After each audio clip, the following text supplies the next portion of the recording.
Welcome, dear listeners, to Mystic Sleep Tales, your portal to the mysterious events that have unfolded in hidden corners of our world. Tonight, we invite you to settle into comfort, to let the weight of the day slip away as we descend together into one of the most extraordinary and haunting places on Earth. Close your eyes if you wish. Breathe deeply. Let your mind drift with our words as we journey beneath the streets of Paris, into a realm where 6 million souls rest in eternal darkness, where the boundary between past and present grows thin, and where, according to countless witnesses across centuries, something still watches over those who dare to enter. This is the story of the Paris Catacombs. But more than that, it is the story of what guards them. The Keeper. Whether spirit or legend, protector or warning, the presence felt by so many who have walked these bone-lined corridors represents something profound about humanity's relationship with death, darkness, and the mysteries that lie just beneath the surface of our everyday world. So breathe, relax, and let us descend together into the empire of death. Part 1. Descending into Darkness, the Origins. The story of what lies beneath Paris begins not with death, but with life. With the need to build, to grow, to expand. Long before the City of Light became the romantic capital we know today, even before it bore the name Paris, this land along the Seine held secrets in its bones. Literally, the geology of Paris is limestone. Lutean limestone, to be precise, named after Lutetia, the Roman settlement that would become Paris. This honey-colored stone was formed over 45 million years ago when this region lay beneath a warm, shallow sea. As countless generations of tiny marine organisms lived and died, their calcium carbonate shells accumulated on the seafloor, layer upon layer, century upon century, millennium upon millennium. Eventually, these layers compressed into thick beds of limestone, hidden beneath the earth, waiting. When the Romans arrived in the 1st century BC, they recognized the value of this stone.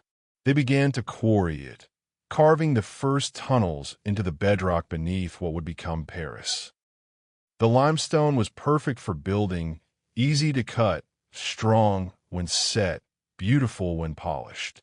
As Lutetia grew into Paris, as centuries rolled past, the quarrying continued. Medieval builders dug deeper. Renaissance architects needed more. The city above expanded, and the city below expanded with it. By the 1700s, Paris sat atop a vast honeycomb of tunnels.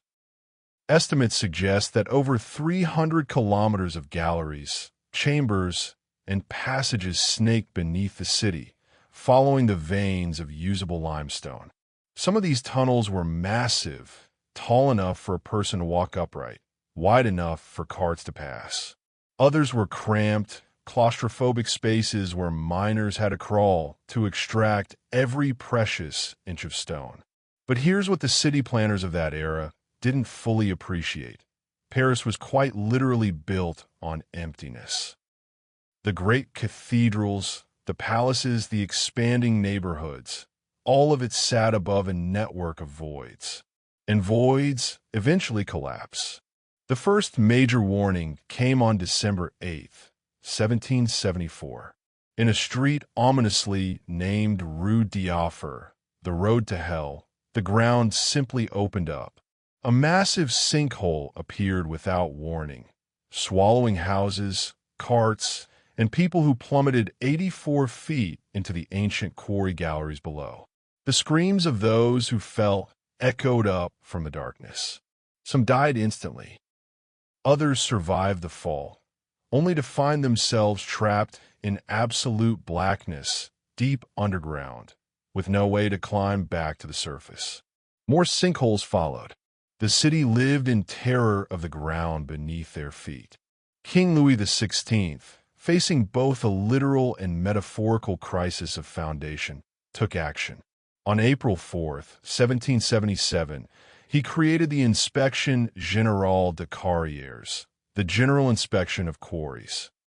Their mission was to map the underground, to shore up the weakest points, to prevent Paris from disappearing into its own depths. The Inspector General, a man named Charles Axel Guillemot, faced an almost impossible task. He needed millions of tons of stone and rubble to fill in the most dangerous sections, to build supporting pillars in the largest galleries, to stabilize the ground beneath a city of hundreds of thousands. He needed material, and lots of it. And as he pondered this problem, another crisis was reaching its breaking point just a few hundred meters above his head. The Cimetière des Saints Innocents, the Cemetery of the Holy Innocents, had been Paris's primary burial ground for nearly 1,000 years. Located in what is now the Les Halles district, near the Church of Saint Eustache, this massive cemetery had absorbed the dead of Paris since the medieval period. And by absorbed, we mean that quite literally. For centuries, the dead were buried in communal graves at Saints Innocents. These weren't individual plots with headstones. They were massive pits, some 30 feet deep and equally wide. The poor, who couldn't afford private burial, were wrapped in simple shrouds and dropped into these pits by the dozens. A grave would remain open for months, accumulating bodies, until it was finally filled and covered over. Then another would be opened beside it. The process was meant to be cyclical. After 5 years or so, the bodies would have decomposed sufficiently that the grave could be reopened, the bones removed and stacked in the charnel houses that lined the cemetery walls, and the space used again for fresh burials. Over and over, for generations upon generations. By the 1700s, this system had catastrophically failed. Paris's population had exploded. The cemetery, which had once served a town of thousands, was now trying to accommodate a city of hundreds of thousands. The graves weren't getting the time they needed to fully decompose the bodies within them. New bodies were being stacked on top of partially decayed older bodies. The stench became unbearable. Residents of the surrounding neighborhood complained of the smell. But smell was just the beginning. In 1780, something far worse happened. After an exceptionally wet spring, the walls of several cellars bordering the cemetery began to bulge. Homeowners watched in horror as the stone walls of their basements cracked and broke. What pushed through wasn't water. It was decomposed human remains, a putrid mixture of bone, flesh, and grave soil that oozed into their living spaces like some nightmare made manifest. The smell intensified. People living near Saints Innocents reported illness, headaches, nausea, respiratory problems. The gases from decomposition weren't just unpleasant, they were toxic. Some residents claimed they could actually see the miasma at night, a kind of phosphorescent glow that hung over the cemetery like fog. The French government had no choice. On November 9th, 1785, King Louis XVI issued an edict that would change Paris forever. The Cimetière des Saints Innocents would be closed. The bodies would be exhumed, and they would be moved somewhere else. Somewhere far from the living population of the city. Somewhere that could hold millions upon millions of human remains. Inspector Guillemot saw his opportunity. The abandoned quarries beneath the plain of Montrouge, south of the city proper, could serve a dual purpose. The bones from the cemeteries would fill the voids, stabilizing the ground, while creating a new type of burial space entirely. An underground ossuary, a city of the dead beneath the city of the living. On April 7th, 1786, the site was consecrated. Priests blessed the dark tunnels. Holy water was sprinkled on limestone walls that had never seen daylight. The former quarries became the Paris Municipal Ossuary, though it wouldn't be known by that bureaucratic name for long. Someone, whether official or visitor, began calling it by another name, borrowed from the famous underground burial sites of ancient Rome, the catacombs. And so the work began. Every night, as Paris slept, black-draped wagons rolled through the streets. Inside, wrapped in cloth to hide them from any who might glance out their windows, were human remains. The exhumation crews worked in saints' innocence by daylight, carefully excavating the graves, separating the bones, cleaning them as best they could. Then, as darkness fell, the procession would begin. The wagons were accompanied by priests, chanting prayers for the dead. The drivers were instructed to move slowly, solemnly, maintaining the dignity of what they transported. Residents along the route were asked to close their shutters, to stay inside, to let the dead pass in peace. And most did, though some could not resist peeking, catching glimpses of the solemn parade, hearing the muffled prayers echoing between the buildings. At the quarry entrance, the wagons would stop. The bones were unloaded, carried down into the depths by workers holding torches that flickered in the underground darkness. At first, the bones were simply dumped into empty shafts and galleries. Millions of femurs, ribs, vertebrae, and skulls tumbling into the blackness, piling up in chaotic heaps. This continued for 2 years. From 1786 to 1788, the night wagons rolled. Conservative estimates suggest that over 2 million individuals from saints' innocence alone were transferred to the catacombs during this period. 2 million people who had lived, loved, suffered, and died in medieval and early modern Paris, their bones now mingling in the underground darkness. Nobility mixed with peasants, saints beside sinners, all identity lost in the great mixing. But saints' innocence was just the beginning. Other cemeteries followed. Saint Eustache, Saint Nicholas de Champs, the Bernardines convent, each one reaching its capacity, each one emptied and transferred below. The process continued through the French Revolution, barely pausing even as the streets above ran with a different kind of blood as the guillotines worked day and night in the Place de la Revolution. Some of those guillotined may have ended up in the catacombs as well. Maximilien Robespierre, architect of the Terror, is believed to be somewhere in those tunnels. Jean-Paul Marat, murdered in his bath by Charlotte Corday, his remains transferred below. Revolutionary and royalist, friend and enemy, all equal at last in the democracy of death. The transfers continued periodically into the 1800s. Baron Haussmann's massive renovation of Paris in the 1850s and 1860s displaced more cemeteries, sent more bones below. By the time the last major transfer occurred in 1860, the estimate of those interred in the catacombs had reached 6 million souls. Some say more. The exact number will never be known. 6 million. To put that in perspective, that's roughly 3 times the current population of Paris. If the dead could rise and walk, they would vastly outnumber the living above them. But the dead don't rise. They rest. And as you drift towards sleep tonight, imagine them there, layer upon layer of humanity's history, compressed into the darkness beneath the city. Imagine the weight of all those lives, all those stories, all those dreams and fears, loves and hatreds, now silent, now still, now waiting in the eternal night beneath Paris's streets. And perhaps, just perhaps, not entirely alone. Part 2. The Empire of Death takes shape. For the first few decades after the bones were transferred to the catacombs, the ossuary was exactly what it sounds like, a storage facility for human remains.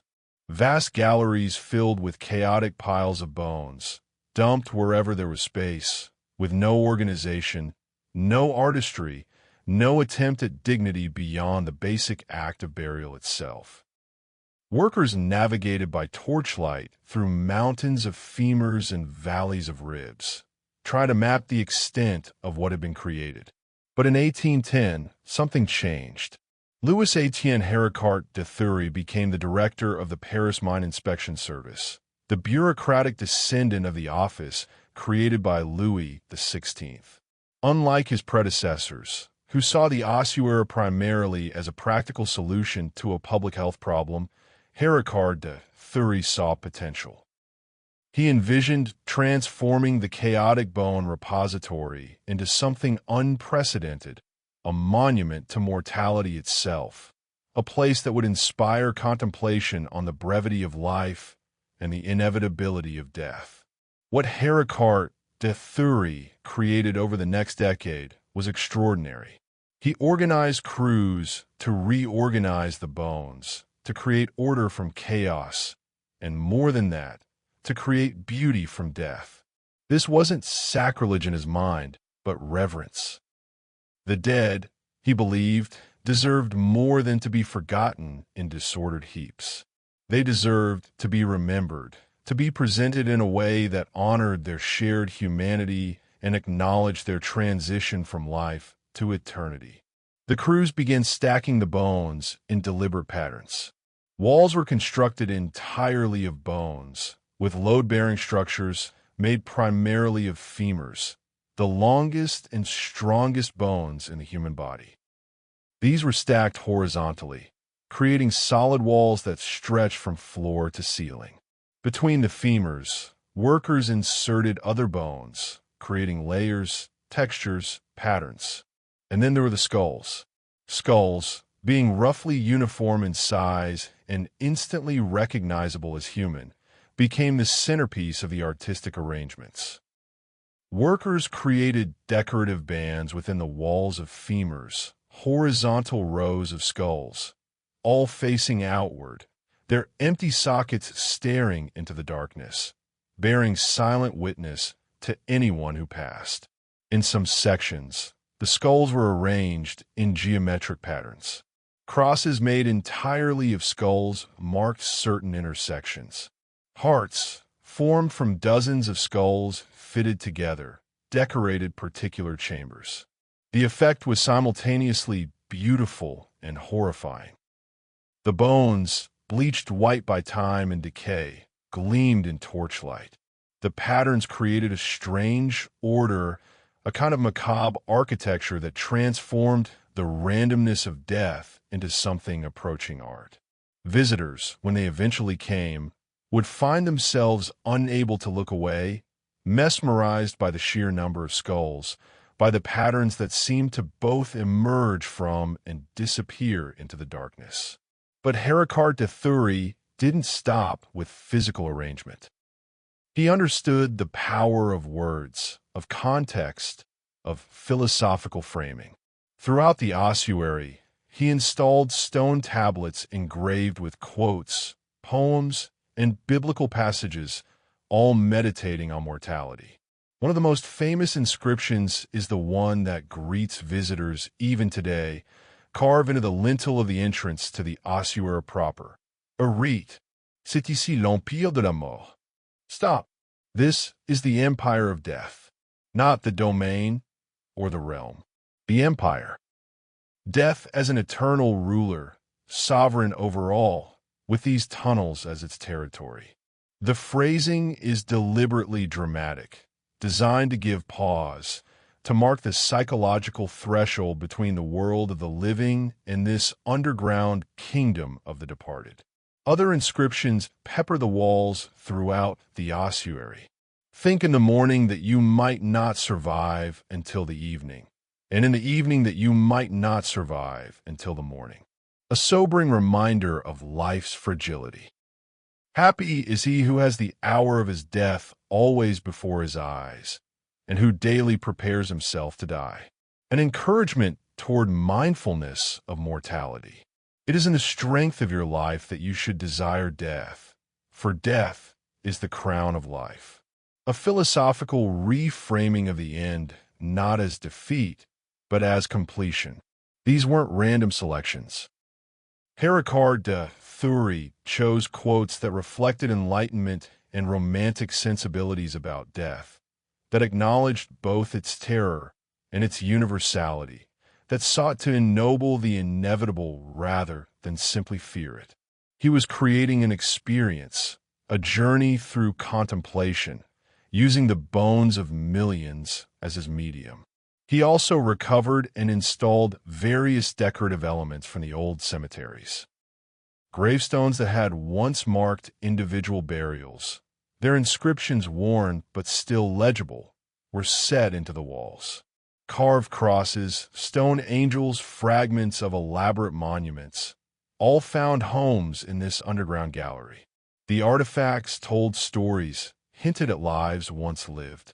A gravestone for a child who died in 1725.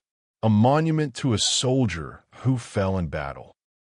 These individual markers, now surrounded by millions of anonymous bones, created a poignant contrast between the specific and the universal, between the remembered individual and the forgotten mass. In certain larger chambers, Paris Catacombs created themed displays. One room showcased various skeletal deformities and pathologies found during the ossuary's creation and renovation, an educational exhibit on human anatomy and disease. Another was dedicated to displaying minerals and geological formations found in the quarries, connecting the story of the Earth to the story of humanity's brief tenure upon it. The organizing principle throughout was clear. This was not just a storage facility. This was a museum, a place of learning, reflection, and yes, wonder. Even in death, even in darkness, there could be meaning. By 1814, Paris Catacombs felt the ossuary was ready for visitors. Not the general public, not yet, but select individuals who could appreciate what had been created. That year, the catacombs were opened by appointment to distinguished guests. The first visitors were members of the aristocracy and intellectual elite. After the fall of Napoleon and the restoration of the monarchy, there was a renewed interest in memento mori, in contemplating death as a counterpoint to the revolutionary and imperial era's bloodshed. The catacombs offered that contemplation in an unprecedented setting. One of the earliest recorded visitors was the Count of Artois, who would later become King Charles X of France. In 1787, before the ossuary was even fully organized, he descended into the tunnels with a group of court ladies, all of them curious about the strange new burial site beneath the city. The ladies, according to accounts, were both fascinated and frightened, holding their handkerchiefs to their noses against the still-present smell of decay, clinging to each other as they navigated the narrow passages by candlelight. In 1814, Francis I, the Austrian emperor, requested a tour. He walked through the ossuary in silence, apparently deeply moved by the sight of so many dead gathered in one place, a reminder that even emperors must one day join this great democracy of bones. In 1860, Napoleon III himself descended into the catacombs with his son, the young Prince Imperial. What the emperor thought as he walked among the remains of revolutionaries who had overthrown his uncle's empire, we can only imagine. The boy, just 4 years old, would have been both thrilled and terrified by the skulls staring from the walls, having no idea that he too would die violently, speared by Zulu warriors in South Africa less than 20 years later. Visitors were given a register to sign at the end of their tours, a book where they could record their impressions. This register filled rapidly. People wrote poetry. They copied out favorite quotes about death. Some simply wrote their names and dates, perhaps as a way of asserting their own living presence against the overwhelming evidence of mortality surrounding them. The reactions varied wildly. Some found the catacombs horrifying, a charnel house that should be filled in and forgotten. Others found them strangely peaceful, a place where the pretensions of life fell away, leaving only the bare truth of human existence. Many described feeling a presence, not necessarily threatening, but watchful, as though the dead were somehow aware of the living passing through their domain. One visitor in the 1820s wrote, "I felt observed, though by countless eyes that could not see. The silence was not empty, but full. Full of whispers too quiet to hear, full of thoughts without thinkers, full of memory without minds to remember. I do not know if I believe in spirits, but if I did, this is where they would dwell." As word spread of this extraordinary underground site, demand for visits increased. The official policy initially limited tours to a few per year, carefully controlled, always accompanied by a guide from the inspection service. But public pressure continued to build. Parisians wanted to see what lay beneath their city. Foreigners visiting Paris requested access, wanting to witness this uniquely Parisian monument. Finally, in 1867, the catacombs began offering more regular public visits, first quarterly, then monthly, then twice monthly. By the early 20th century, thousands of people annually were descending into the Empire of Death, walking the now well-worn paths through the ossuary, marveling at the walls of bones, pondering the inscriptions, feeling the strange mixture of fear and fascination that has characterized the human relationship with death since we first became aware of our own mortality. But the official tours covered only a tiny fraction of the vast network of tunnels. Perhaps 1 or 2 kilometers of the more than 300 kilometers that existed beneath Paris. The rest remained unexplored by tourists, mapped only in the archives of the inspection service, accessible only to workers, inspectors, and those who knew the secret ways in. And as the decades passed, stories began to circulate. Stories about sounds heard in the restricted sections, about lights glimpsed in passages that should have been empty, about people who went into the unauthorized areas and came back changed, or didn't come back at all. The most famous of these stories, the one that would become the founding legend of the catacombs' supernatural reputation, involved a man named Philibert Despert. A man who made one fateful decision on a cold November night in 1793, and whose fate would haunt the catacombs for centuries to come. Part 3.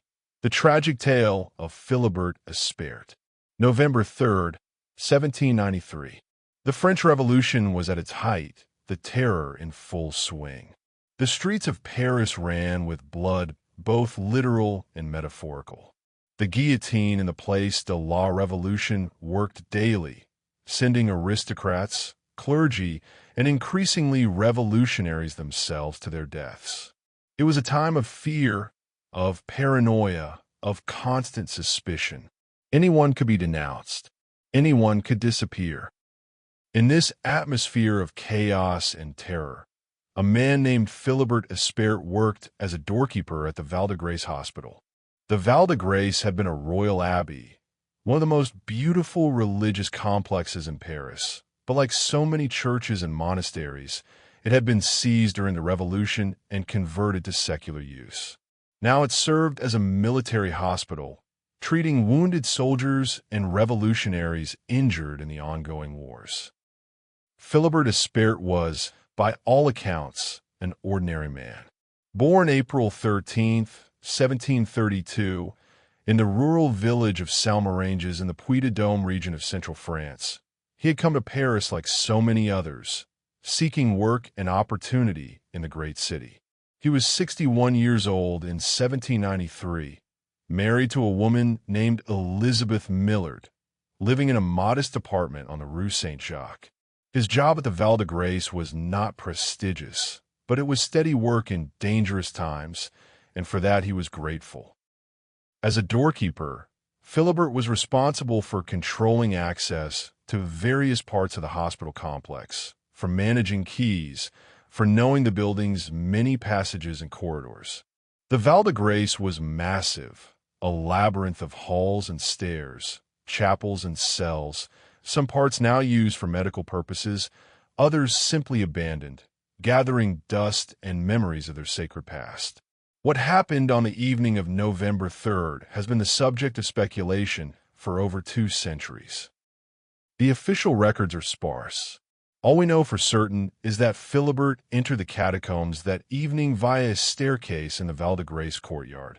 A staircase called the Mansit Staircase, approximately 30 meters long, that descended directly into the quarry system beneath the hospital. Why did he go down? The most popular theory, the one that has become part of the legend, is that he was searching for alcohol. Specifically, a particular type of liqueur called chartreuse, which had been produced by Carthusian monks and was highly valued, both for its complex flavor and its supposed medicinal properties. According to this version of events, Philibert had been told, or perhaps had overheard, that the nuns from a nearby convent, the Couvent de Filles de l'Enfant Jesus, had hidden a cache of chartreuse somewhere in the catacombs beneath the Jardin du Luxembourg when their convent was seized during the Revolution. This wasn't implausible. Religious orders had indeed hidden valuable items when faced with confiscation. And chartreuse, being easily transportable and very valuable, would have been a logical choice for concealment. Whether Philibert intended to drink the chartreuse himself, sell it, or bring it back to his superiors at the hospital, we'll never know. What we do know is that he took a candle or an oil lamp, and he descended alone into the catacombs. The Mansit staircase led to a small antechamber, which connected to the main quarry galleries. From there, passages branched in multiple directions, a maze of tunnels that had been dug over centuries by different quarrying operations, with no unified plan, no clear organization. Some passages were tall enough to walk upright. Others required crouching or even crawling. Many intersected at confusing angles, creating a three-dimensional labyrinth that was extremely difficult to navigate without a map or extensive prior knowledge. Philibert must have been confident, at least initially. He had keys, after all. He was used to navigating complex buildings. How different could underground tunnels be? Very different, as it turned out. The catacombs in 1793 were not the organized ossuary they would later become. This was before Héricart de Thury's renovations, before the bones were arranged into walls and patterns. At this point, many of the galleries contained the chaotic heaps of bones that had been dumped there starting in 1786, just 7 years earlier. Philibert would have walked past these piles of human remains, his candle or lamp creating grotesque shadows that danced across the skulls and ribs. The darkness in the catacombs is absolute, not the darkness of a moonless night, where your eyes eventually adjust and you can make out shapes and shadows. This is complete darkness, the utter absence of light that only exists deep underground. Without a flame, without some source of illumination, you cannot see your own hand in front of your face. You cannot see anything at all. We can imagine Philibert walking, perhaps somewhat nervously, through the first passages.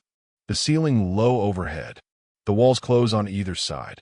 The sound of his footsteps echoing strangely in the confined space. The smell of damp limestone mixed with the lingering odor of decay from the bones. He would have been navigating by memory of directions he'd been given, or perhaps just wandering, hoping to stumble upon the hidden cache. Each intersection would have presented a choice, left or right, straight ahead or back the way he came. In the limited light of his candle, the passages would have all looked the same. Limestone walls, low ceilings, darkness in every direction except the small circle of illumination around his flame. At some point, something went wrong. Perhaps his candle went out, snuffed by a draft in the tunnels. Perhaps his oil lamp ran out of fuel. Perhaps he simply tripped and fell, breaking his only source of light. Or perhaps he became so disoriented, making so many turns, that he simply could no longer remember which way he'd come from. Whatever happened, Philibert Espert became lost in the darkness. Try to imagine it. The complete and total darkness. The cold, damp air. The silence broken only by your own breathing, your own heartbeat, and occasional sounds that could be falling pebbles or could be something else entirely. The limestone walls that you can't see, but can only feel cold and slightly wet when you press your hands against them. Philibert would have tried to find his way out. Of course he would have.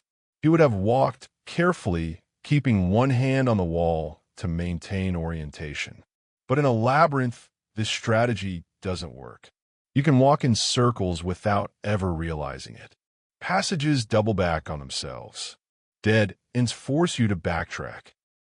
And without light, without any visual reference points, it's impossible to maintain a sense of direction. How long did he walk? Hours? Days? His throat would have become dry. Thirst would have set in. The catacombs are damp in some sections, with water seeping through the limestone, but finding that water in total darkness would have been nearly impossible. And even if he found it, drinking it might have made him sick. Eventually, exhaustion would have overwhelmed him. Philibert would have had to rest, to sit or lie down on the cold stone floor. Perhaps he prayed. Perhaps he called out, hoping someone might hear. But the catacombs, even the sections beneath populated areas, are effectively soundproof. The earth above, the layers of limestone, they muffle and absorb sound. No one on the surface would have heard his cries. No one in the hospital above would have known he was dying directly below their feet. How did he die? Was it thirst? Hypothermia from the constant cold?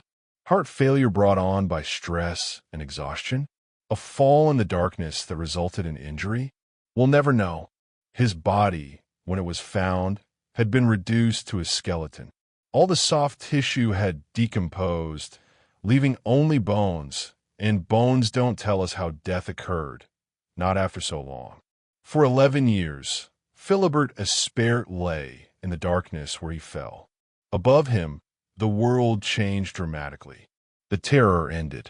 Robespierre fell and was executed. Napoleon rose to power. The bones continued to be transferred into the catacombs, millions more joining the dead in the underground. Workers moved through the tunnels, but they didn't find Philibert. He had wandered too far, into sections not regularly traversed, into the deepest parts of the labyrinth.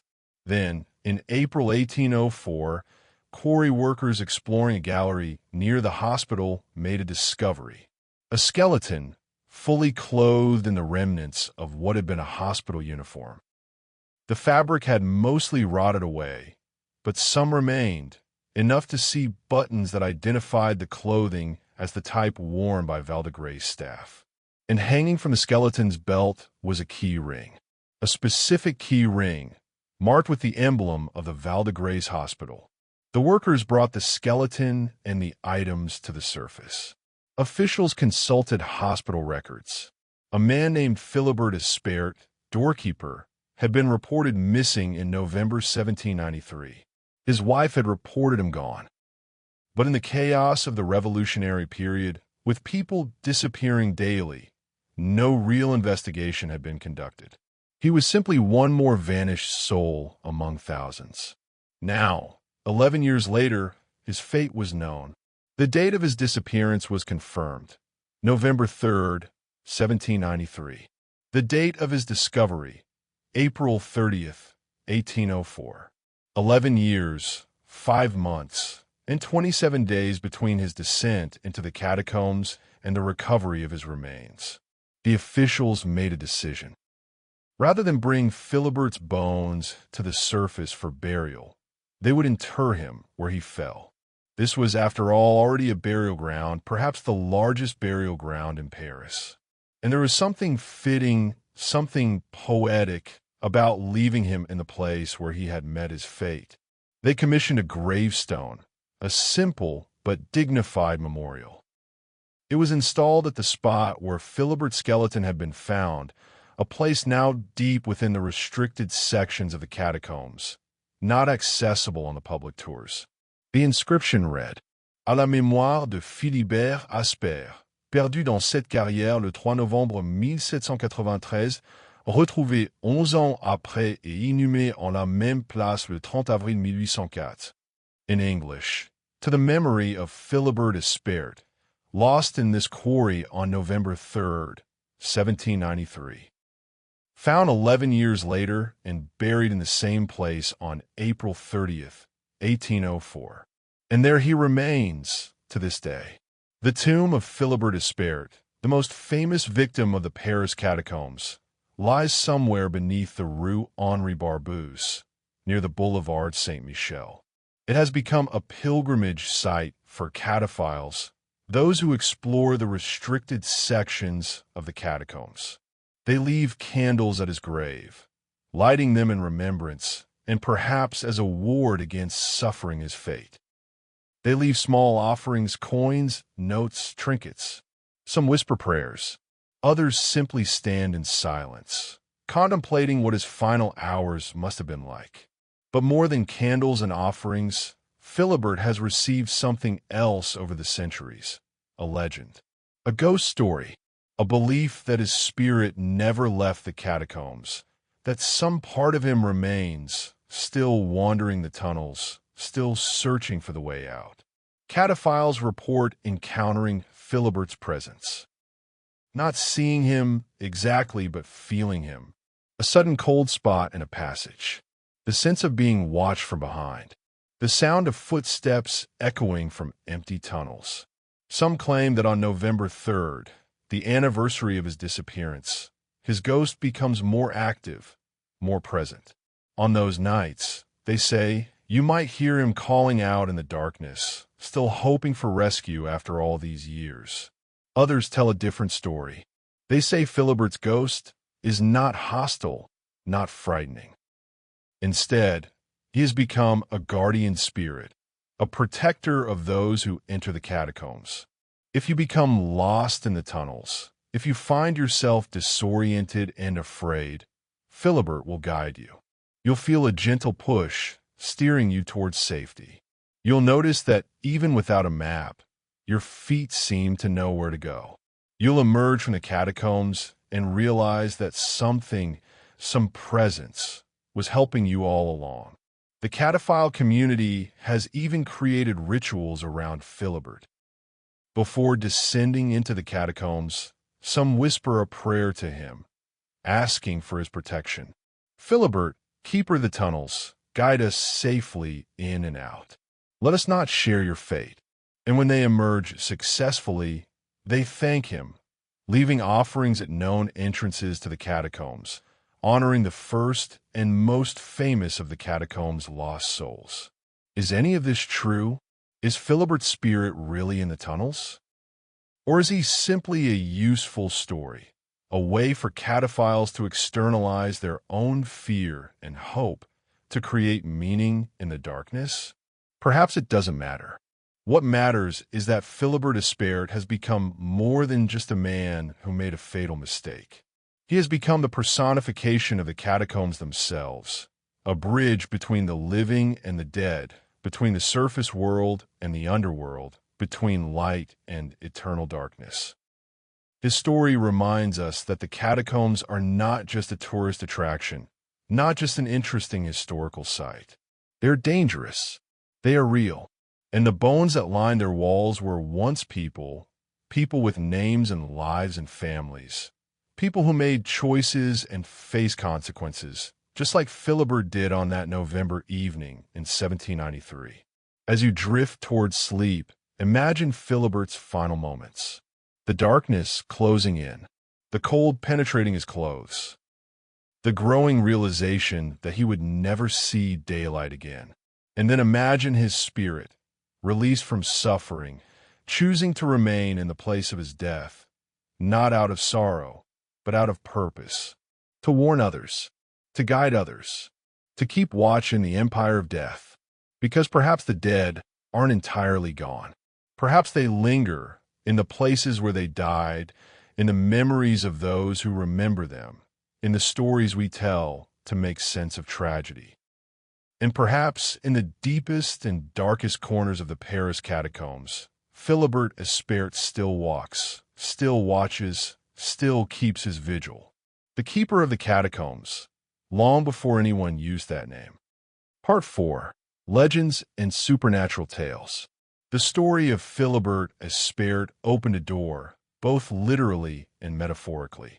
Once people knew that someone had died in the catacombs, that the bones weren't just anonymous masses, but included individuals with stories, it changed the nature of how people thought about the tunnels. They weren't just geological formations repurposed for burial. They were places where tragedy had occurred. Places where, potentially, the boundary between life and death might be thinner than elsewhere.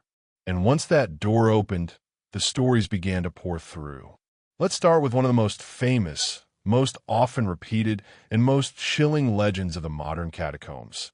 The story of the vanishing explorer and the found footage. According to the legend, in the early 1990s, a group of experienced cataphiles were exploring one of the deeper sections of the restricted tunnels when they discovered something unusual, a video camera, lying on the ground in a passage they rarely visited. The camera appeared to have been there for a while. It was dirty, slightly damaged, but when they checked, it still had battery power remaining and there was a tape inside. Curious, they brought the camera back to the surface and watched the footage that evening. What they saw disturbed them profoundly. The video began normally enough. A man, seen only briefly as he tested the camera before beginning his exploration, appeared to be in his 30s or 40s, wearing ordinary clothes, carrying a backpack and a flashlight. He seemed excited, eager to explore, filming as he descended into the catacombs through what appeared to be a manhole entrance. The first portion of the video showed standard catacomb footage. Limestone walls, narrow passages, the man's voice occasionally narrating what he was seeing, commenting on various features of the tunnels. Everything seemed fine. He was taking his time, moving carefully, clearly trying to map his route. But gradually, the tone of the video changed. The man's narration became less confident. He stopped commenting on the architecture and started making observations about his location. I think I should have turned left back there. This doesn't look familiar. I'm going to retrace my steps. The footage showed him turning around, walking back the way he'd come, trying to find landmarks he recognized. But the tunnels all looked the same. The limestone walls provided no clear reference points. Timestamps on the video showed hours passing. His narration became more agitated. I don't understand. I should be back at the entrance by now. Where is the junction? Nothing looks right. Then more hours. The battery indicator in the corner of the frame showed the camera slowly dying. The man was clearly panicking now, moving faster, his breathing loud and ragged, the camera shaking as he ran through passages, desperately searching for a way out.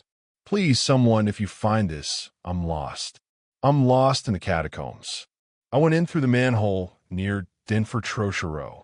I thought I knew the way. Please help. Please. More running.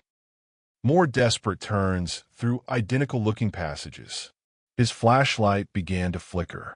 The camera captured the moment when his light died entirely, plunging the frame into near-total darkness, illuminated only by the camera's own low-light sensor, creating a grainy, nightmarish green-tinted image. No, no, no. His voice, raw with terror. Come back on. Please come back on. The sounds of him hitting the flashlight, trying to get it working again. Whimpering, sobbing.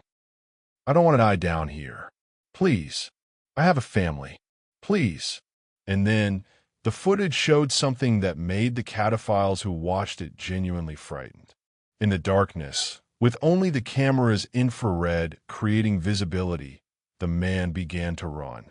Not forward with purpose, but in a panic, careening off walls, stumbling, falling, getting up, running again. His breathing was that of someone in the grip of absolute terror. There's something here. There's something in the dark. I can hear it. I can hear it moving. Oh God, Help me, help me. The footage became chaotic. The camera was dropped. It filmed the ceiling for a moment, then darkness as it apparently landed face down. Sounds of running footsteps, screaming, and then silence. The camera remained recording, filming nothing but darkness for several more minutes before the battery finally died mid-recording, the screen going black with a final digital glitch. The cataphiles who found and watched this footage were deeply shaken. They reported it to the police, who conducted a search of the area where the camera was found. But they found no body, no remains, nothing to identify the man or confirm his fate. To this day, the man has never been identified. No missing person report matching the description has ever been connected to the case. The footage itself has vanished, reportedly confiscated by police and never released publicly, though some cataphiles claim to have seen copies circulated in the underground community. The story has been dismissed by skeptics as an urban legend, possibly inspired by found footage horror films. They point out the convenient lack of hard evidence, the absence of the actual video, the suspicious narrative perfection of the story. It's too scary, too perfect a cautionary tale to be entirely true. But believers counter with the question, what if it is true? What if someone really did become lost in the catacombs in the 1990s, died down there, and was never found? The catacombs are vast, over 200 miles of tunnel.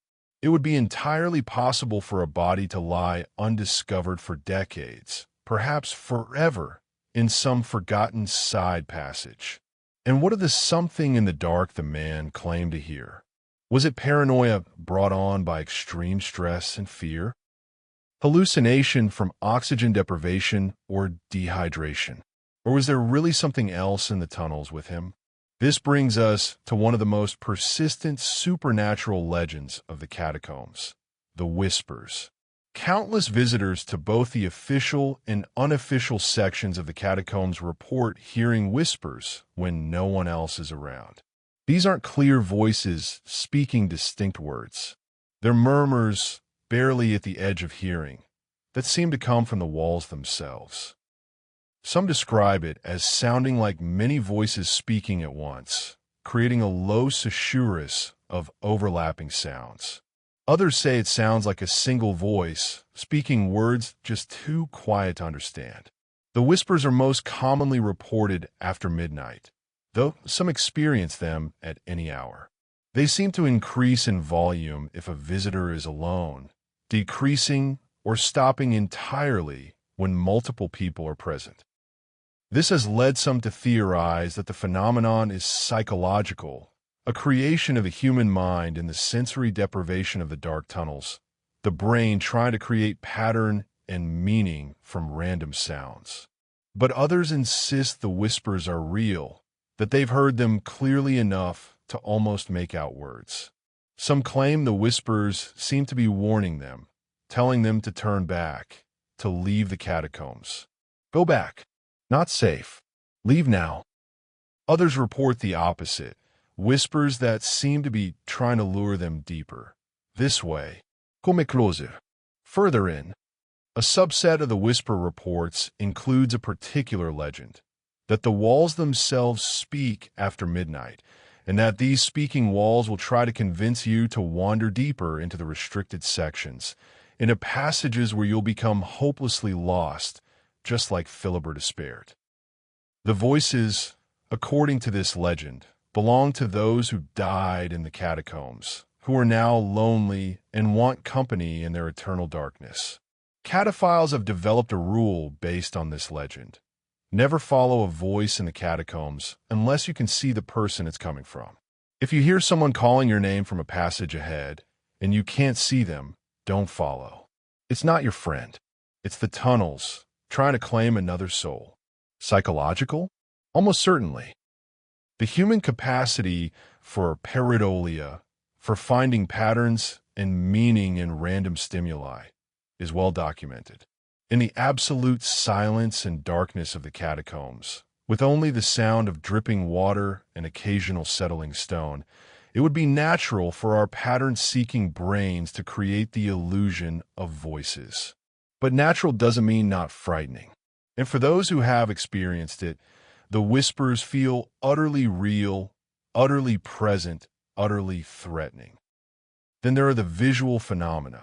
Though less common than auditory experiences, many people report seeing things in the catacombs that shouldn't be there. Shadowy figures are the most frequently reported. People will see what appears to be a human form out of the corner of their eye, standing in a side passage or at the end of a tunnel. When they turn to look directly, the figure is gone. Some describe these shadows as being impossibly tall or moving in ways that don't quite match normal human movement, gliding rather than walking, or seeming to phase through walls. Lights are another common report. Deep in sections of the catacombs that should be pitch black, people occasionally see what appear to be small lights moving in the distance. Like someone carrying a lantern or flashlight, but when pursued, the lights recede, always staying just beyond reach, sometimes winking out entirely in places where there's no exit, no way for a person with a light to have escaped. One of the more disturbing visual legends involves faces in the walls. Remember, the walls of the ossuary are literally made of human skulls. Rows and rows of skulls, all facing outward, empty eye sockets staring into the darkness. Visitors sometimes report that one particular skull will seem to be looking at them. Not metaphorically, but literally. The empty sockets will appear to track their movement as they pass. When they stop, the skull stops. When they move, it follows them with its gaze. Is this real? Neuroscientists would say no. The human brain is wired to detect faces and eyes, an evolutionary adaptation that helped our ancestors identify threats and allies. In an environment filled with hundreds of skulls, it would be natural to fixate on one and then, through a combination of focus and expectation, create the illusion that it's watching you. But try telling that to someone who has experienced it. The feeling of being watched by the dead is primal, visceral, terrifying in a way that defies rational explanation. Perhaps the most famous visual phenomenon in the catacombs is the Green Man. This entity has been reported since at least the early 1800s, making it one of the oldest supernatural legends associated with the tunnels. The Green Man is described as a spectral figure that appears in the deepest sections of the catacombs, far from any tourist route, in places where few people ever venture. He is said to be tall, impossibly thin, with skin that glows with a faint phosphorescent green light. Some reports describe him as wearing 18th century clothing. Others say he is naked or wearing rags. His face is always described the same way. A skull, sometimes with remnants of rotting flesh, sometimes clean bone, but always with eyes. Glowing eyes that shine in the darkness. The origin of the Green Man legend is unclear. Some believe he is the ghost of a person who died in the catacombs in the early days, before Philibert Despert, whose name was never recorded. Others suggest he is not human at all, but some kind of entity that existed in the underground long before the catacombs were created, something ancient that was disturbed when humans began quarrying and later storing bones in its domain. According to the legends, seeing the Green Man is both a warning and a curse. If you see him, you should immediately leave the catacombs and never return. Those who see him and ignore the warning, or who try to approach him, are said to either become lost in the tunnels or to suffer from nightmares and bad luck for years afterward. Interestingly, the green glow might have a rational explanation. Certain types of bacteria and fungi found in caves and underground environments can exhibit bioluminescence, creating an eerie green or blue glow. In the complete darkness of the catacombs, even a small amount of bioluminescence could be quite visible and might, to a frightened mind, suggest a glowing figure. Combine this with the natural human tendency toward pareidolia, and you have a recipe for creating the green man from natural phenomena. But again, knowing there's a possible explanation doesn't make the experience less frightening for those who encounter it. Moving beyond individual phenomena, there are larger patterns of supernatural belief associated with the catacombs. Many people, including some who are otherwise skeptical of ghosts and spirits, report feeling that the catacombs are watched over, protected, or guarded by some presence. This guardian presence is sometimes personified as Philibert Espert, as we discussed earlier. But other times it's described as something more diffuse, not one spirit, but many, or not spirits at all, but the collective consciousness of the 6 million dead, aware and watchful. Cataphiles have countless stories of being guided to safety by this presence. Someone becomes disoriented in the tunnels, not quite lost, but uncertain of their path. They stand still, trying to remember the way, and they feel a distinct impulse to turn right at the next junction, even though they don't remember that being the correct way. They follow the impulse and discover they're back on a familiar route, where they hear a voice, not from the walls, but in their own mind, saying, "Go back now." And when they do, they later learn that the passage they were heading toward had experienced a collapse just hours after they turn around. These stories accumulate over time, creating a sense that the catacombs themselves are alive in some way, sentient, protective of those who respect them, and dangerous to those who don't. There's also a belief, widespread among cataphiles, that the catacombs don't like certain kinds of people. Vandals who spray graffiti on the walls, thieves who try to steal bones, people who come to the catacombs with disrespectful intentions. These people, it's said, are more likely to get lost, more likely to have accidents, more likely to encounter the negative aspects of the underground. In contrast, those who come with respect, who treat the catacombs as the sacred space they are protected, guided, helped by the presence that watches over the tunnels. Is this true in any objective sense?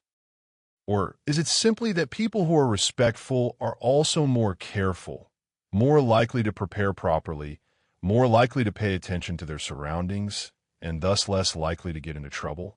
Perhaps both explanations can be true simultaneously.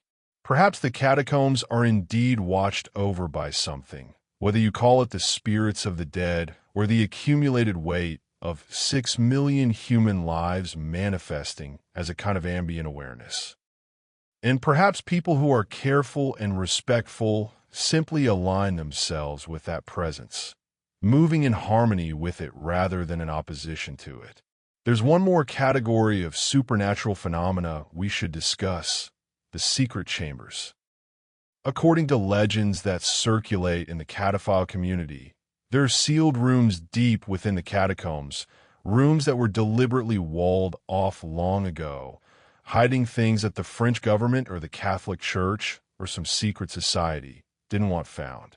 The contents of these rooms, depending on who you ask, include ancient relics from pre-Christian religions, buried when Christianity became dominant in France. Forbidden manuscripts, heretical texts that were banned by the church and hidden rather than destroyed.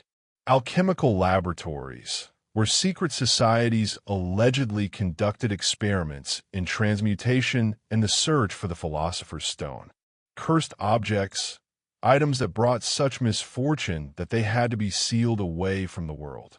Evidence of atrocities, records, or physical proof of crimes committed by powerful individuals or institutions, hidden to protect reputations. And, most intriguingly, gateways to even deeper levels, passages that lead down into older, stranger parts of the underground that predate the quarries entirely. Do these sealed chambers exist? Some certainly do. The IGC, the Quarry Inspection Service, has sealed off unstable sections of the catacombs to prevent collapse. And there are almost certainly sections of the tunnels that haven't been explored in decades, or even centuries, simply because they're too dangerous or too difficult to access. But the supernatural elements of these legends, the idea of ancient curses or forbidden knowledge hidden in the darkness, these are more difficult to verify. They exist in that liminal space between history and myth, between documentary fact and storytelling embellishment. What we can say with certainty is that the catacombs inspire these kinds of stories. The darkness, the depth, the sheer age of the place, all of this creates a sense that mysteries remain unsolved, that secrets remain buried, that there are things down there we're not meant to know. And perhaps that's appropriate. Not every mystery needs to be solved. Not every darkness needs to be illuminated. Some places should remain unknown, unexplored, allowed to keep their secrets. The catacombs, with their millions of dead, their centuries of history, their endless winding passages that no one has fully mapped or fully understood, are such a place. As you drift towards sleep, let these stories wash over you. Not to frighten you, but to remind you that the world is stranger than we usually acknowledge, that there are places where the boundary between the known and unknown becomes permeable, where logic and reason give way to something older, something that our ancestors knew, but we've largely forgotten. The catacombs are one such place.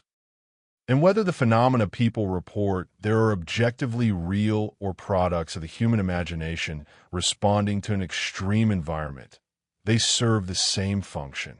They remind us that death is not the end of mystery, that the darkness holds more than just the absence of light, and that sometimes, in the deepest and strangest places, the line between the living and the dead blurs until we can no longer tell which side we're on.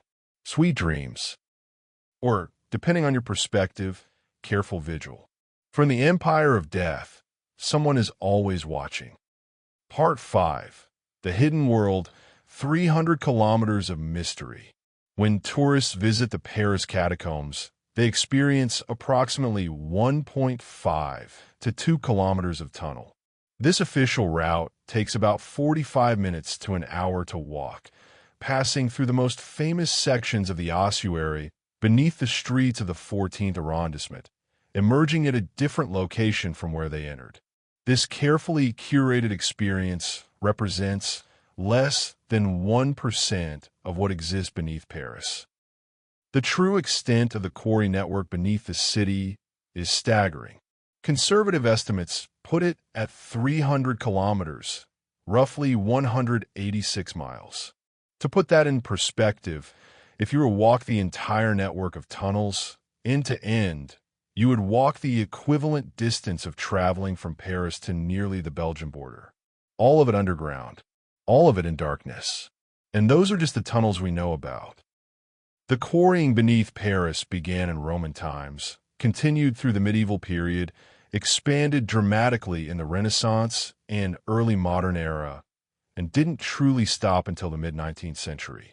Over those nearly 2 millennia, different groups of miners worked different areas, following the veins of usable limestone, creating a network that was never planned as a unified system. Imagine it this way. Picture the roots of a massive tree, spreading out in all directions, branching and sub-branching, sometimes connecting back to each other, sometimes ending in tiny rootlets that reach into previously untouched earth. That's what the catacomb network looks like, a three-dimensional maze that defies simple description or easy navigation. The IGC, the Inspection Générale des Carrières, has been trying to map this network since 1777. They've made enormous progress, creating detailed geological and structural maps that show where the quarries exist, what their condition is, how stable or unstable they are. These maps are invaluable for preventing surface collapses and for understanding the underground geography of Paris. But even the IGC doesn't claim to have explored every tunnel. There are sections marked on their maps simply as unexplored or inaccessible.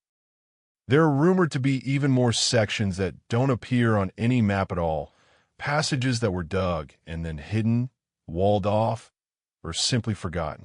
Let's explore what exists in this vast underground world beyond the tourist routes. First, we should clarify some terminology.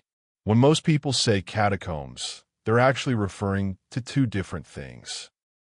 There are the ossuary sections, where human remains are stored, the parts organized by Heracart de Thury with the artistic bone arrangements.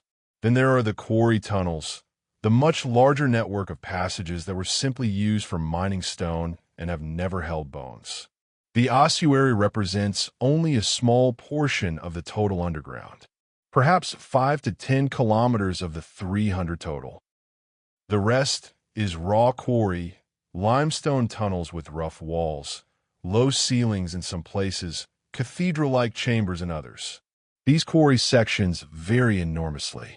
Some are dry, relatively stable, easy to navigate.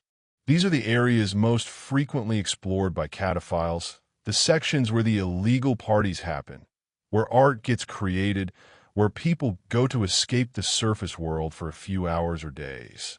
Other sections are perpetually flooded, either partially or completely. Underground springs feed into the quarries, creating standing water that can range from ankle-deep to completely submerged tunnels where diving equipment would be necessary to pass. The water is cold, often contaminated with runoff from the surface, and can hide unstable floors or sudden drop-offs. Still, other sections are unstable, prone to rockfalls and collapses.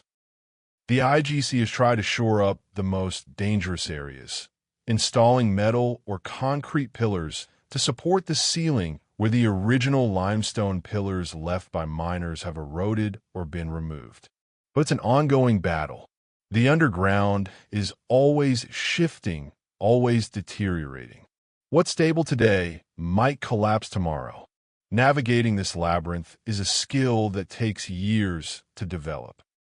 Cataphiles rely on hand-drawn maps, created over decades by explorers who've carefully documented the passages they've discovered.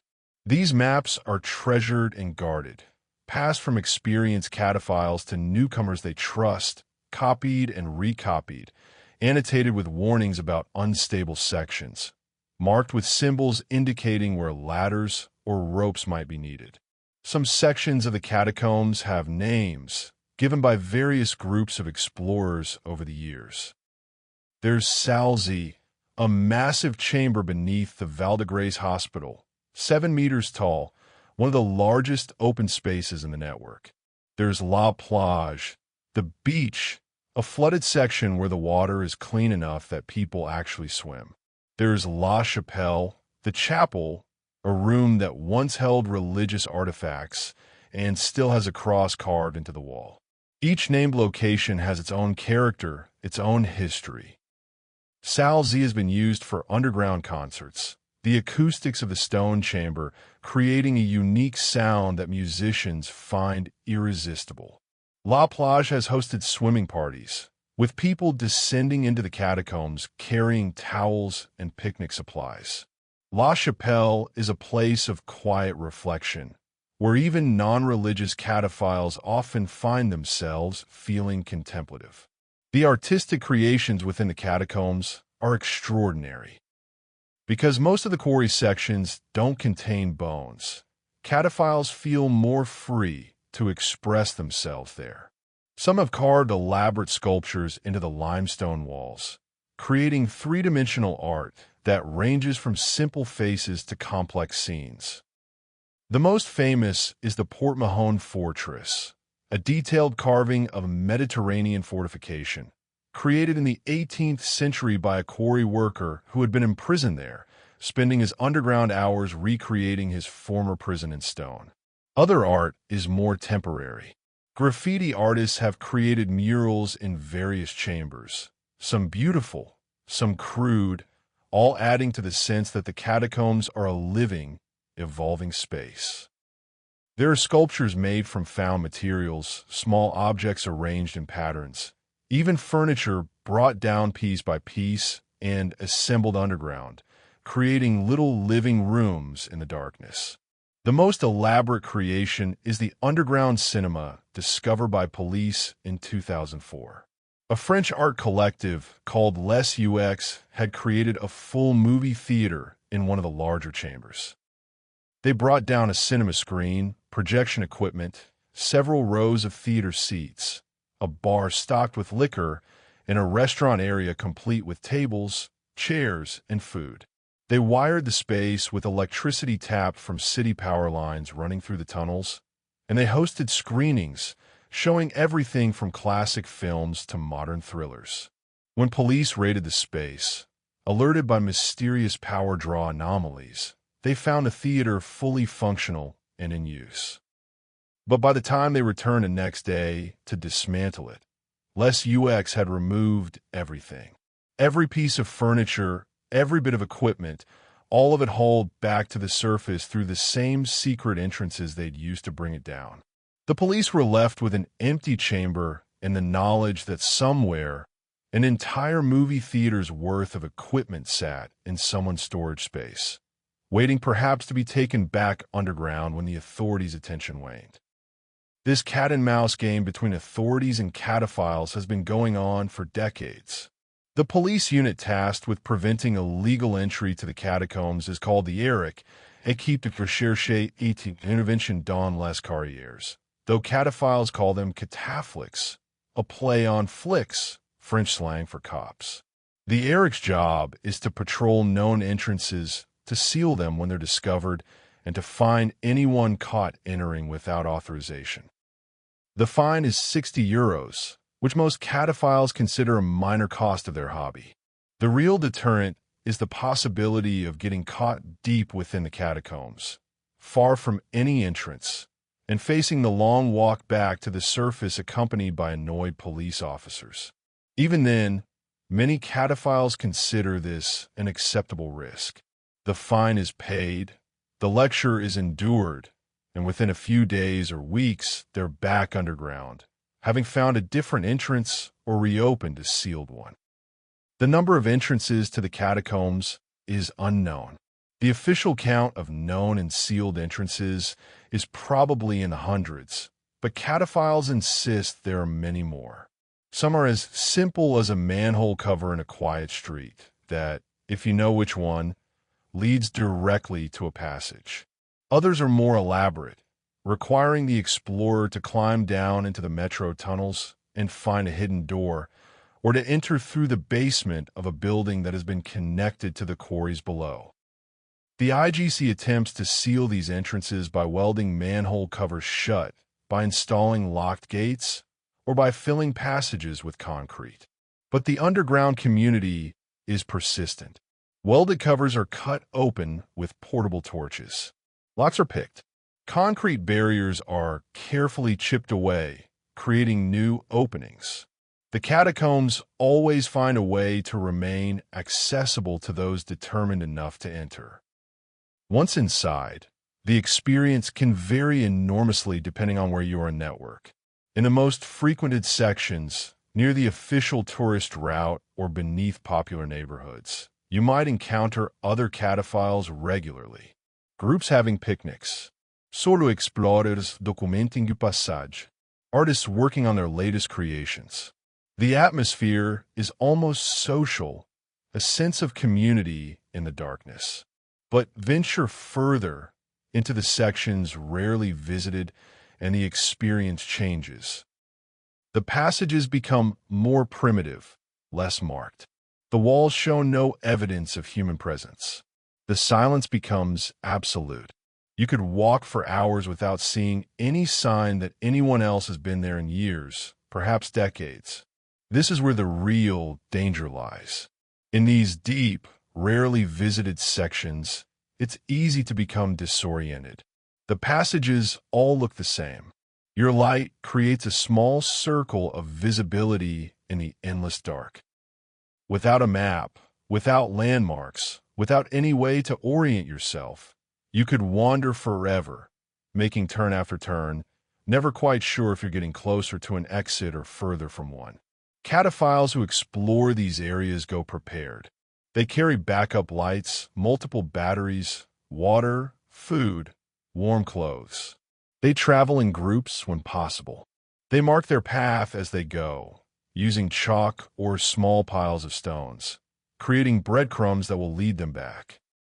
They tell friends on the surface where they're planning to explore and when they expect to return, so that if something goes wrong, someone will know to raise an alarm. Even with all these precautions, accidents happen. People get injured, twisting ankles on uneven floors or hitting their heads on low ceilings. Lights fail, leaving explorers in darkness. Passages flood unexpectedly, cutting off routes. In 2017, 2 teenagers became lost in a section near the Val de Grace Hospital and spent 3 days underground before being rescued, dehydrated and hypothermic but alive. In 2022, an experienced cataphile suffered a heart attack deep in the tunnels and died before help could reach him. His body was eventually recovered, but the incident served as a stark reminder that the catacombs are not a theme park. They are dangerous, unpredictable, and unforgiving of mistakes. Despite these dangers, or perhaps because of them, the underground community continues to grow. New cataphiles are initiated every year, brought down by friends or mentors who teach them the basics of navigation, safety, and underground etiquette. Because yes, there is etiquette. Cataphiles have developed a complex set of unwritten rules that govern behavior in the tunnels. Don't remove bones from the ossuary sections. This is considered deeply disrespectful to the dead and to the history of the place. Anyone caught stealing bones faces social ostracism from the community and potential legal consequences if reported to authorities. Don't create graffiti tags or crude vandalism. Artistic murals are generally accepted, even celebrated, but simple tagging is seen as disrespectful and destructive. The community will sometimes paint over tags to preserve the aesthetic of favorite chambers. Help others when needed. If you encounter someone who is lost, injured, or in trouble, you help them, even if it means cutting short your own exploration. The underground community takes care of its own. Share knowledge, but carefully. Maps and route information are shared with trusted individuals, but not broadcast publicly. This protects favorite locations from becoming overrun and keeps dangerous sections from being accidentally accessed by inexperienced explorers. Leave no trace. Whatever you bring into the catacombs, you bring out. Trash is carried to the surface. Temporary installations are dismantled when no longer in use. The goal is to preserve the underground for future explorers. These rules aren't enforced by any central authority. There's no cataphile police force. But social pressure within the community is powerful. Violate the rules flagrantly enough, and you'll find yourself unwelcome, unable to find anyone willing to share maps or explore with you.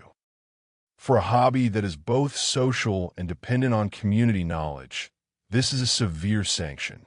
The result is a kind of self-governing collective operating in the shadows, maintaining and protecting a space that officially they shouldn't even be accessing. It's a fascinating example of how communities can form and function outside normal social and legal structures, developing their own culture, their own values, their own systems of organization. But underlying all of this, beneath the social dynamics and the art and the exploration, is the simple, overwhelming fact of the space itself.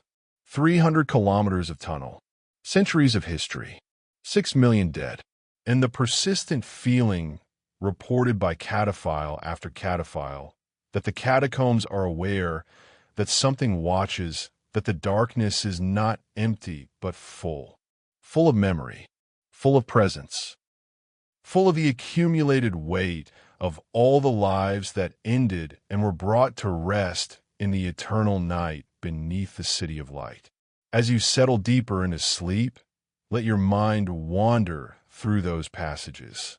Imagine the cool air on your skin, the rough limestone under your fingertips as you steady yourself against the wall. Imagine the sound of water dripping somewhere in the distance, the absolute silence broken only by your breathing and heartbeat. Imagine the darkness, complete and total, pressing in from all sides.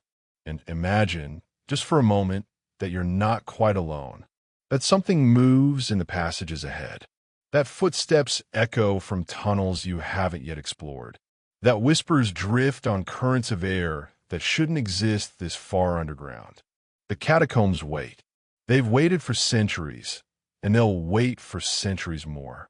Patient as only the dead can be, silent as only stone can be, dark as only the deepest places of the earth can be. And somewhere in those 300 kilometers of mystery, the Keeper walks its eternal rounds. Part 6. The Cataphiles, Keepers of the Modern Underground.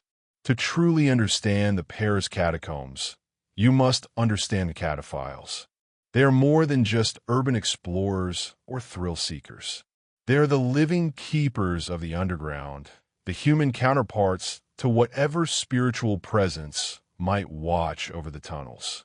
They are the memory holders, the map makers, the guardians of a world that exists beneath the feet of millions who never know it's there. The word cataphile literally means lover of the catacombs, from the Greek meaning down or beneath, and phile meaning lover or friend. It's a self-chosen identity, one that carries with it a sense of belonging to something larger, something secret, something that transcends the ordinary world above. Who becomes a cataphile? There's no single profile, no typical background. They come from all walks of life. Students and professors, artists and engineers, office workers and musicians, the wealthy and the struggling. What unites them is not demographic similarity, but a shared attraction to the underground, a need to explore, to discover, to exist in a space outside normal society. For many cataphiles, their first descent into the catacombs is transformative. One woman, a 28-year-old graphic designer who we'll call Marie, described her experience. "I'd lived in Paris my whole life, walked the same streets every day, felt like I knew the city completely. Then a friend took me down through a manhole near my apartment, and suddenly I was in this entirely different world that had existed beneath my feet all along. It was like discovering that reality had layers I'd never suspected. I was addicted immediately. This sense of discovery, of finding a hidden dimension to the familiar, is a common thread in cataphile testimonies. Paris above ground is one of the most photographed, most documented, most thoroughly explored cities on Earth. Every street has been walked countless times. Every building has been analyzed. Every view has been captured from every angle. It can feel exhausted, used up, lacking in mystery. But descend into the catacombs, and suddenly mystery returns. There are passages no one has walked in decades. Chambers that appear on no map. Discoveries waiting to be made. In the underground, Paris becomes new again, becomes unknown again, becomes a frontier. The process of becoming a cataphile typically involves mentorship. Very few people make their first descent alone. It's too dangerous, too disorienting, too easy to get lost. Instead, newcomers are brought down by experienced explorers who teach them the basics. How to read the subtle markers that indicate direction. How to maintain orientation without a compass, which often doesn't work properly in the tunnels. How to conserve light sources. How to move safely through flooded sections or navigate tight squeezes. This mentorship creates a kind of lineage, a passing down of knowledge from generation to generation. Cataphiles who have been exploring for 30 years teach those who've been exploring for 10 years, who in turn teach those who've been exploring for 1 year. The knowledge base is collective, accumulated over decades, and carefully preserved. Central to this knowledge are the maps. Cataphile maps are works of art in themselves, hand-drawn documents that show not just the physical layout of the tunnels, but also their character. A particular passage might be marked beautiful stalactites, or watch for low ceiling, or flooding in spring. Favorite rooms are noted. Dangerous sections are highlighted. Secret entrances are indicated, though these locations are often encoded or obscured to prevent the maps from being useful to outsiders. Creating and maintaining these maps is a collective effort. When cataphiles explore a new section, they document it carefully, adding their findings to the community's knowledge base. Over time, the maps grow more detailed, more comprehensive, but they're never complete. The catacombs are too vast, too complex. There are always new areas to explore, old maps to verify, changes to document. The modern cataphile community is estimated to number in the thousands, though exact figures are impossible to determine given the illegal nature of the activity. They communicate through encrypted messaging apps, private social media groups, and in-person gatherings. Information about upcoming expeditions, newly discovered entrances, or sections to avoid circulates through these networks. But there's also a strong element of secrecy. Cataphiles are protective of their community and their underground world. They don't welcome journalists or documentary filmmakers. They don't share their maps with casual tourists. They don't post detailed directions to entrances on public forums. This isn't just about avoiding police attention, though that's part of it. It's about preserving the underground as a space apart, a refuge from the overexposed, overdocumented surface world. One cataphile, a 45-year-old university professor who has been exploring for 20 years, explained it this way. The moment the catacombs become truly public, the moment everyone knows exactly how to access them, they'll lose what makes them special. They'll become Disneyland, just another tourist attraction, overcrowded and commercialized. We protect the secrecy not for ourselves, but for the catacombs themselves. This protective attitude extends to how cataphiles interact with the space. While they create art, host events, and certainly leave their mark on the underground, there's also a strong ethic of preservation. The older sections of the catacombs, especially the ossuary areas, are treated with reverence. The bones are not touched, not moved, not disturbed. Historical artifacts, when discovered, are documented and reported to authorities rather than removed. Even in the raw quarry sections, there's an awareness of history. Old quarry workers' tools, found lying where they were left 100 or more years ago, are left in place. Inscriptions carved by miners in the 1700s are photographed and mapped, but not altered. The underground is seen as a living museum, and cataphiles see themselves as its unofficial curators. The time cataphiles spend underground varies enormously. Some make quick visits, a few hours exploring a familiar section before returning to the surface. Others plan marathon sessions, spending 8, 12, or even 24 hours below ground, bringing food and warm clothes, sleeping in the tunnels, experiencing the total disconnection from the surface world. Elena, a 22-year-old student, described her typical catacomb visit. I don't go down for just an hour or two. What's the point? By the time you've descended, navigated to someplace interesting, you barely have time to enjoy it before you have to start heading back. I usually plan for at least 7 hours. That gives me time to really explore, to sit quietly in my favorite chamber, to feel like I'm truly in the underground rather than just passing through it. This extended time in the catacombs creates a different relationship with the space. In the first hour underground, you're still very much connected to the surface world. You remember where you came from. You're aware of the time. You think about what you'll do when you return above.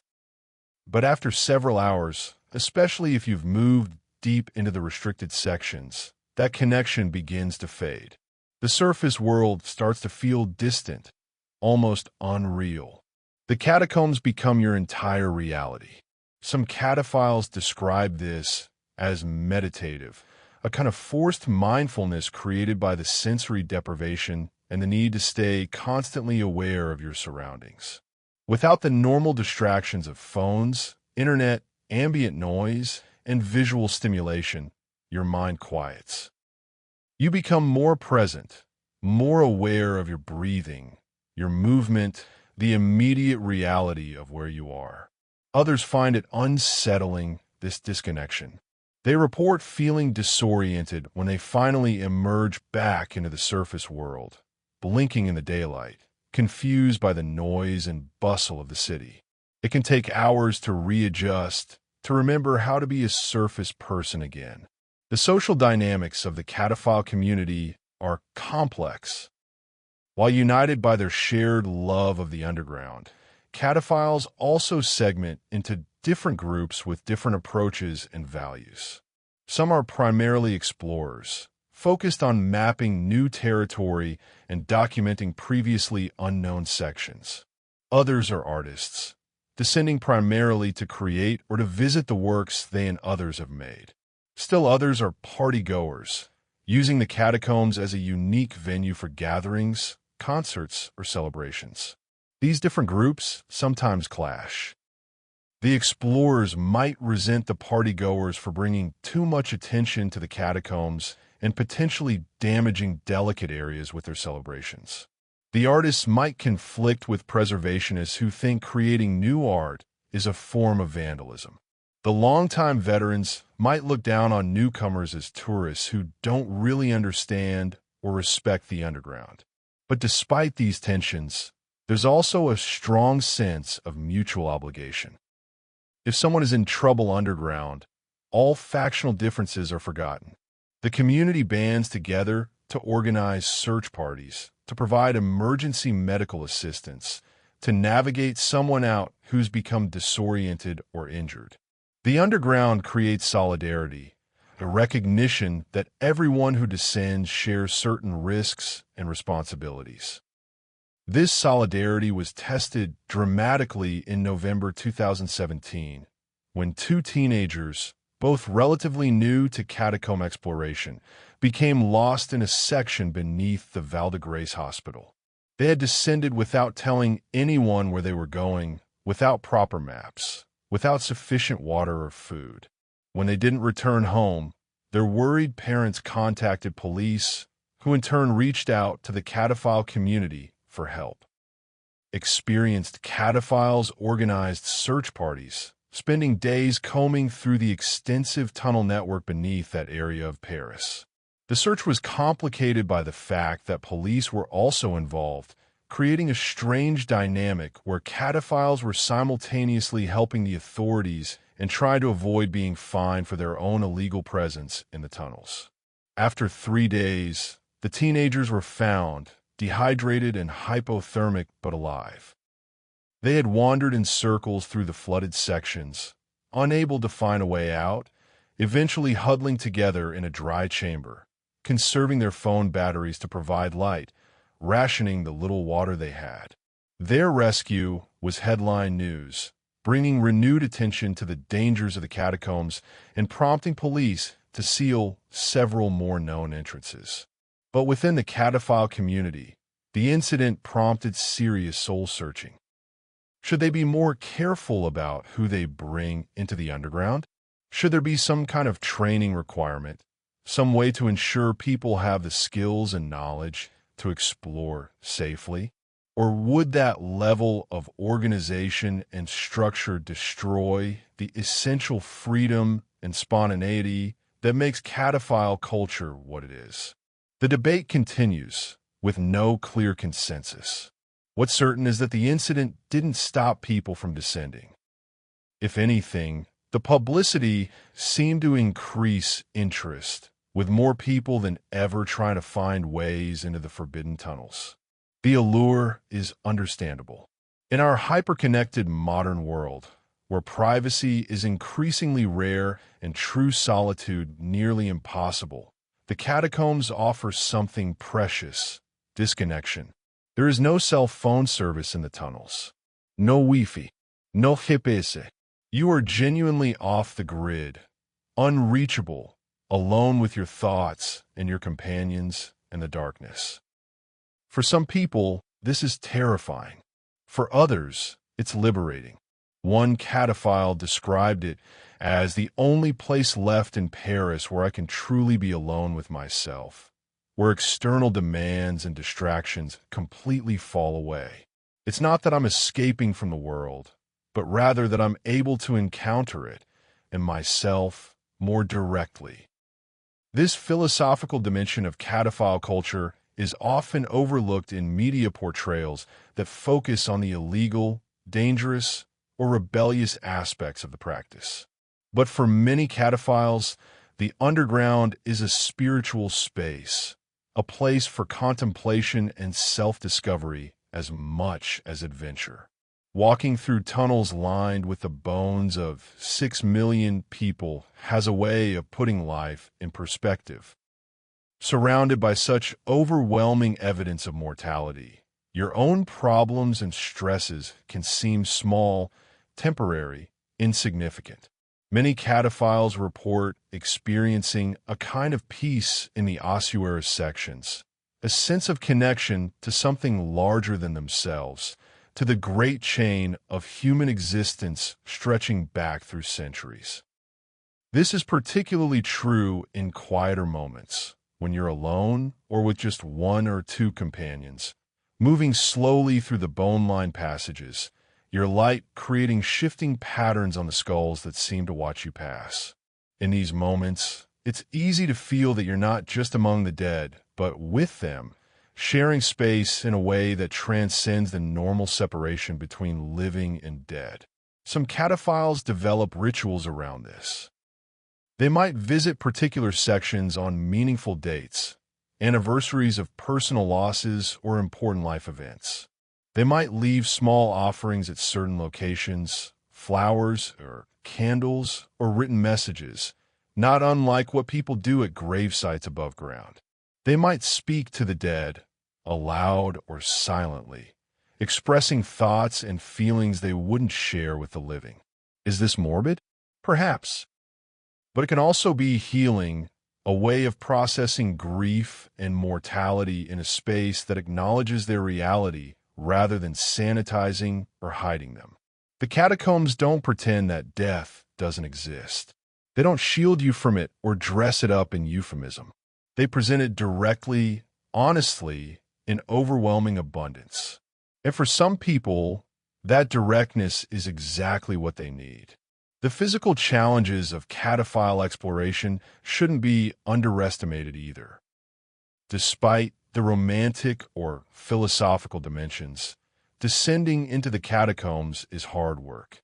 You're climbing down ladders, crawling through tight spaces, wading through water, navigating uneven floors in near-total darkness. You're carrying equipment, lights, batteries, water, food, first aid supplies, rope, sometimes cameras or art supplies. After several hours underground, you're dirty, wet, tired, and still facing the climb back to the surface. It's genuinely athletic, particularly in sections that require significant crawling or climbing. The cataphile community has even coined a term for it, speleology urbane, urban spelunking, acknowledging that exploring the catacombs is essentially the same activity as exploring natural cave systems. This physical dimension creates its own kind of satisfaction. There's an achievement in successfully navigating a difficult section, in reaching a chamber you've been trying to find for months, in emerging back into the surface world tired, but exhilarated, carrying the memory of where you've been and what you've seen. And always, underlying everything, is the awareness of illegality. Every descent carries the risk of being caught, of having to deal with police, of being fined, or potentially facing more serious legal consequences if found in a particularly sensitive area. This adds an element of transgression, of rule-breaking, that some cataphiles find thrilling and others simply accept as the price of accessing the space they love. The relationship between cataphiles and the police is complex. The cataphlix, the small police unit assigned to patrol the catacombs, are in many ways playing an unwinnable game. They can seal entrances, but the cataphiles will reopen them. They can fine people they catch, but the fine is small enough that it's not truly deterrent. They can increase patrols, but they'll never have enough officers to cover 300 kilometers of tunnel. Some cataphlix, perhaps recognizing this reality, take a relatively relaxed approach. If they encounter cataphiles who are being respectful, not vandalizing, not causing problems, they might issue a warning rather than a fine. Some have even been known to chat with cataphiles, asking about what they've seen, expressing a kind of grudging respect for the underground community.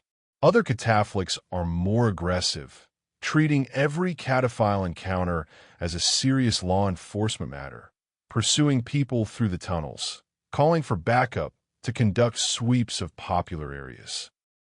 This variation in approach keeps cataphiles on their toes, never quite sure what kind of reception they'll get if caught. But most cataphiles never encounter police underground. The catacombs are simply too vast, too complex. On any given weekend evening, there might be dozens or even hundreds of cataphiles dispersed through the tunnel network. The handful of cataphlix on duty could search for hours without finding anyone.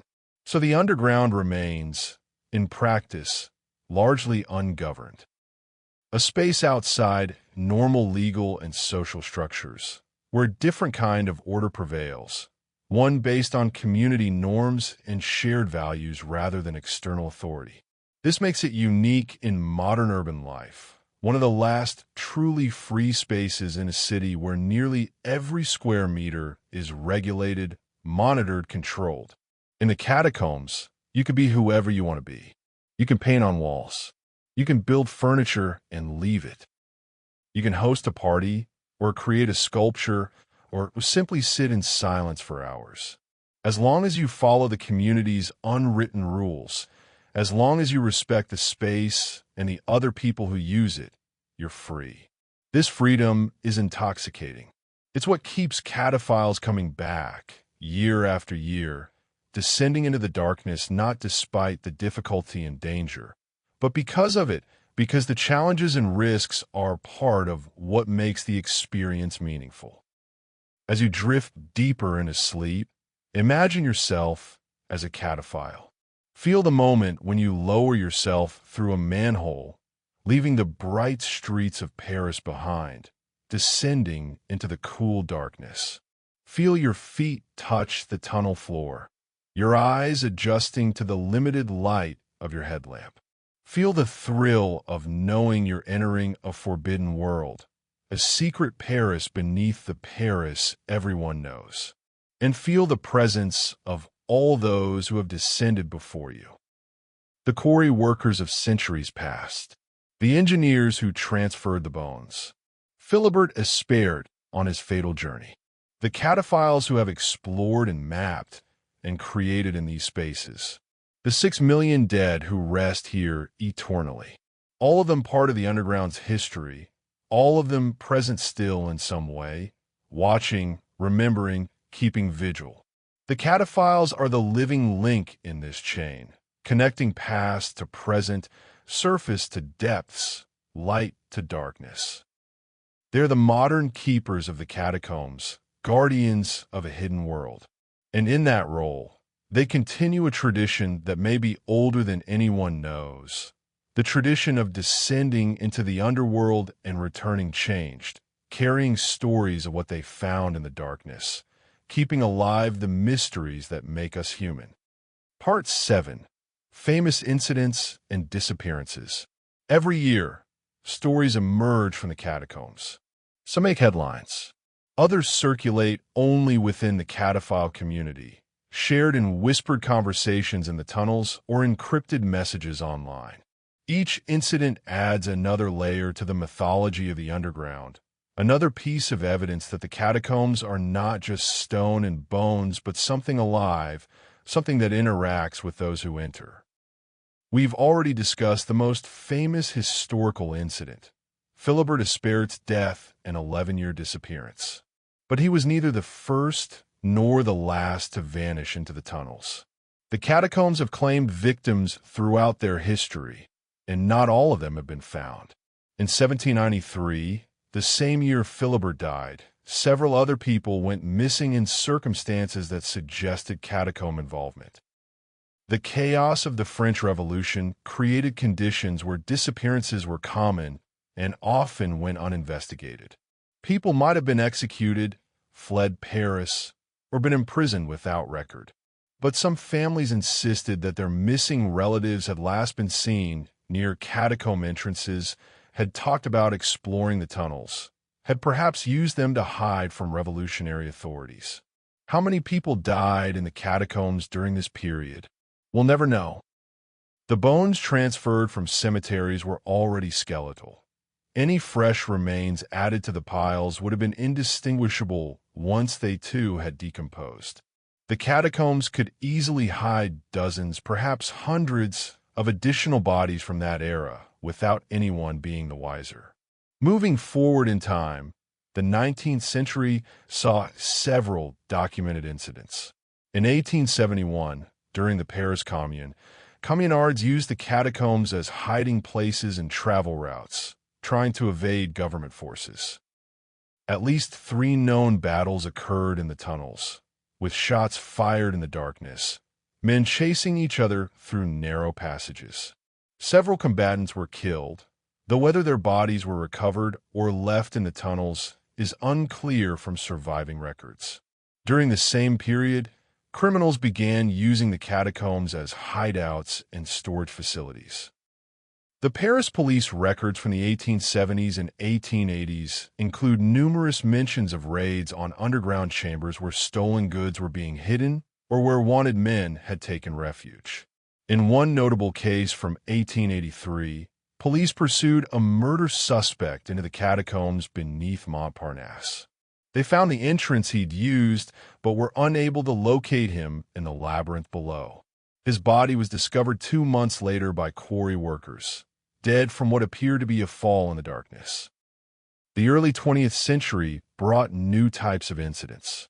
During World War I, French soldiers used sections of the catacombs for storage and communications. German shells landing on Paris occasionally caused collapses in the tunnels below, and there are unconfirmed reports of soldiers being trapped and killed in these cave-ins. The exact number is unknown because military records from the period are incomplete and often contradictory. World War II saw even more extensive use of the catacombs. The French resistance established underground headquarters in several locations. The most famous was beneath the Lycée Montaigne in the 6th arrondissement, where Colonel Roltingui coordinated the 1944 uprising that helped liberate Paris. The resistance used the tunnel network to move supplies, hide fugitives, and evade German patrols. But the Germans also used the catacombs. They established a bunker beneath the Lycée Montaigne, fortifying a chamber and installing communications equipment. Resistance and German forces sometimes operated in the same tunnel complex without knowing the other was present, separated only by the darkness and the labyrinthine nature of the passages. At least one firefight occurred between German soldiers and resistance fighters in the catacombs, in a tunnel beneath the Luxembourg Gardens in June 1944. According to resistance reports, 3 Germans and 1 French fighter were killed in the brief engagement before both sides withdrew into the darkness, neither able to see well enough to pursue. The bodies, according to some accounts, were left where they fell. Whether they were later recovered is unclear. These wartime incidents created their own ghost stories. Cataphiles exploring sections beneath the 6th arrondissement report hearing German voices speaking in the tunnels, the sound of boots marching in formation, phantom gunshots echoing from empty passages. Skeptics attribute these reports to acoustic anomalies or overactive imaginations, but the stories persist. The post-war period brought a return to peacetime exploration, but incidents continued. In 1955, the year unauthorized catacomb access was officially prohibited, a university student named Marcel Duval went missing after telling friends he planned to explore tunnels beneath his student housing. His backpack was found near a manhole entrance 3 weeks later, but Marcel himself was never found. Search parties combed the surrounding tunnel network for days without result. The case was eventually closed as a probable accident, with the assumption that Marcel had fallen, become injured, and died somewhere in an unexplored section. But no body was ever recovered, and Marcel's family maintained for years that he was still somewhere in the tunnels, perhaps alive but unable to escape, perhaps dead but waiting to be found. His mother, until her death in 1987, would sometimes descend through the same manhole entrance and call her son's name into the darkness, hoping for an answer that never came. In 1972, a couple in their 20s, both experienced cataphiles, descended into the catacombs beneath Denfert-Trochereau for what they described to friends as a romantic overnight adventure. They brought sleeping bags, wine, candles, planning to spend the night in one of their favorite chambers deep in the ossuary. They were expected to return the next morning. When they didn't, friends alerted authorities and organized search parties. The couple was found after 2 days, both alive but in poor condition. They had become disoriented after their candles burned out faster than expected, leaving them in total darkness. Unable to navigate, they had stayed in place, waiting for help and slowly consuming their limited water supply. When found, they were hypothermic and severely dehydrated. Both recovered physically, but according to friends, they were changed by the experience. Neither would speak in detail about what they'd experienced during those 2 days in the darkness. When pressed, the woman would only say, "We weren't alone down there. Something else was in the tunnels with us." What had they experienced? The psychological effects of darkness and fear? Hallucinations brought on by stress and dehydration? Or something genuinely present in the tunnels with them? We can't know, but their testimony added to the growing sense among cataphiles that the catacombs were home to more than just bones and stone. The 1990s brought the incident that has become perhaps the most famous modern catacomb mystery, the discovered video camera with its disturbing footage. We discussed this earlier, but it bears repeating and expanding upon because of how deeply it has penetrated catacomb mythology. Multiple versions of this story circulate, with details varying depending on who's telling it. Some versions claim the camera was found in 1997, others say 1999. Some say it was discovered by 2 cataphiles, others say it was a group of 4. The location is variously reported as beneath Montparnasse, beneath the 14th arrondissement, or near the official tourist route. What's consistent across all versions is the core narrative. Camera found, footage of man becoming lost, increasing panic, sounds of something in the darkness with him, sudden end to footage, man never identified or found. Skeptics have searched extensively for any verification of this incident. No police reports match the description. No missing persons cases from the period align with the man supposedly seen in the footage. No copy of the video has ever surfaced publicly, despite claims that it was widely circulated in the cataphile community. The most likely explanation is that the entire story is an urban legend, possibly inspired by the 1999 found footage horror film, The Blair Witch Project, and adapted to the Parisian setting. It fits too perfectly into the mold of creepypasta stories that proliferated online in the late 1990s and early 2000s. But here's where it gets interesting. True or not, the story has had real effects. New cataphiles are told about the lost footage as a cautionary tale. Experienced explorers, when discussing safety, will reference what happened to the guy in the video as a warning about the dangers of exploring alone or without proper preparation. The story, regardless of its factual basis, serves a function. It keeps people alert, cautious, aware that the catacombs can kill. And perhaps that's more important than whether the specific incident actually occurred. The catacombs have killed people. That much is certain. And they will kill again if people aren't careful. Whether those deaths happen exactly as described in the video footage legend is almost beside the point. Moving into the 21st century, incidents continue.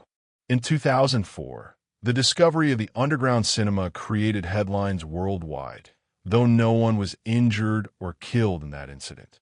It was significant more for what it revealed about the sophistication of modern cataphile culture than for any direct danger.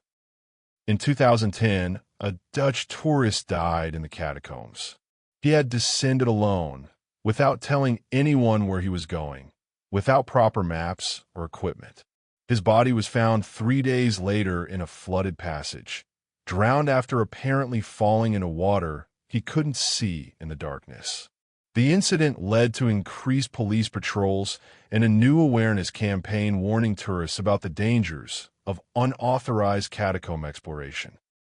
The 2017 incident with the lost teenagers, which we discussed earlier, became a turning point in how authorities approach catacomb safety. After their rescue, the prefecture of police issued a strongly worded statement emphasizing that the catacombs are not a park or tourist attraction, but a dangerous environment where people can and do die. They announced increased patrols and penalties for illegal entry. The cataphile community responded with its own statement, circulated through encrypted channels. We have been exploring these tunnels for decades, for centuries if you count the tradition we're part of. We know the dangers. We accept the risks. We don't need the government to protect us from ourselves. The tension this revealed, between governmental authority seeking to prevent deaths and a subculture insisting on its right to take risks, remains unresolved. In 2019, an experienced cataphile in his 60s suffered a heart attack while exploring a section beneath the 5th arrondissement. He was with companions who attempted CPR and called for emergency services, but by the time rescue workers navigated to their location, a process that took over an hour due to the complexity of providing directions in the tunnel network, he had died. His body was carried out through the same manhole he'd used to enter, a sobering reminder that medical emergencies underground are extremely difficult to manage.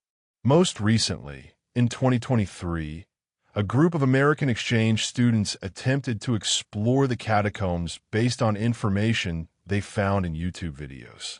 All 4 became lost within an hour of descending. Fortunately, they had told friends on the surface where they were going, and when they didn't return, those friends contacted authorities. Police, working with cataphile volunteers, located the students after 6 hours. They were frightened but uninjured, and all 4 were fined and given stern warnings. The incident highlighted a new phenomenon: social media-driven catacomb tourism. Videos showing illegal catacomb exploration have gotten millions of views on YouTube, TikTok, and Instagram, inspiring people with no experience and no connection to the cataphile community to attempt their own descents. These social media explorers often lack the knowledge, equipment, and respect that experienced cataphiles bring to the tunnels. They get lost more frequently, cause more damage, and create more work for authorities and the cataphile community alike. The cataphile response has been to become even more protective of information, to remove or report social media posts that reveal entrance locations, to refuse to help newcomers who seem motivated more by internet fame than by genuine interest in the underground. But accidents and getting lost aren't the only types of incidents that occur in the catacombs. There have been assaults, though they're rare. In 2013, a woman was attacked in a tunnel beneath Montparnasse by a man who had been following her through the passages. She fought him off and escaped to the surface, where she reported the incident to police. The man was never identified or caught, raising disturbing questions about who else might be using the dark tunnels for criminal purposes. There have been thefts, with cataphiles returning from explorations to find that equipment they'd left at familiar locations has disappeared. There have been confrontations between rival cataphile groups over territory or perceived slights. In one notorious incident from 2015, two groups got into a physical fight in a chamber beneath the 14th arrondissement over accusations that one group had destroyed an art installation created by the other. Several people were injured before the fight ended. And then there are the disappearances that remain unsolved. Not all of them make headlines. Some are barely reported at all. A cataphile doesn't return from an exploration. Friends search but find nothing. Days become weeks, become months. Eventually, people stop searching, stop talking about it. The missing person becomes another name added to the unofficial list that circulates in cataphile circles, another cautionary tale, another ghost. How many people have gone missing in the catacombs over the past 3 centuries and never been found? 10? 50? 100? The question is unanswerable. We know of cases like Philibert Espert, where remains were eventually discovered. We know of cases like Marcel Duval, where someone disappeared with catacombs involvement suspected, but no body recovered. But how many more are there that we don't know about? How many people walked into the darkness and simply never emerged, with no one ever connecting their disappearance to the tunnels? The ossuary contains 6 million identified burials, people who were transferred there from cemeteries with at least some record of who they were and when they died. But it may contain others, unrecorded, unknown, added to the anonymous masses by accident or intent, their bones indistinguishable now from the intentional interments. This uncertainty, this awareness that the true number of catacomb deaths will never be known, adds to the underground's mystique and its menace. Every skull in the ossuary was once a living person with a name and a story. But which ones died naturally and were buried in cemeteries before transfer? And which ones died in the tunnels themselves, their bones simply incorporated into the walls with no acknowledgement of how they got there? We can't know, and perhaps that's fitting. The catacombs keep their secrets. They remember things we've forgotten. And they wait patiently to add new stories to their collection, new bones to their walls, new ghosts to their darkness. As you drift through the borderlands between waking and sleep, consider these incidents not as isolated tragedies, but as proof of the catacombs' reality. They're not safe. They're not tame. They're not a tourist attraction dressed up to be non-threatening. They are dangerous, unpredictable, and sometimes deadly. And that danger, paradoxically, is part of what draws people to them, what has drawn people for centuries. Because we need spaces that are dangerous. We need frontiers that can hurt us. We need mysteries that might consume us. In our safe, sanitized modern world, the catacombs offer what psychologists call edge work, the opportunity to test yourself against real danger, to feel truly alive by confronting the possibility of death.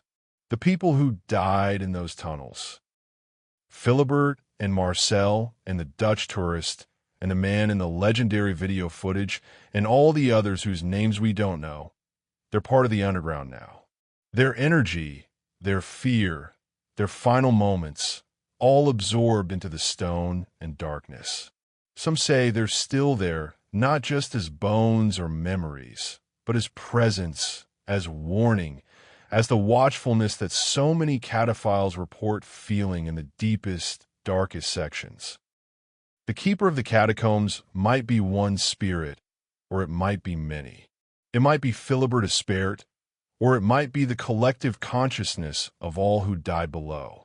It might be protective, or it might be predatory, or it might be both, saving some and claiming others according to a logic we can't understand. Sleep now. Rest.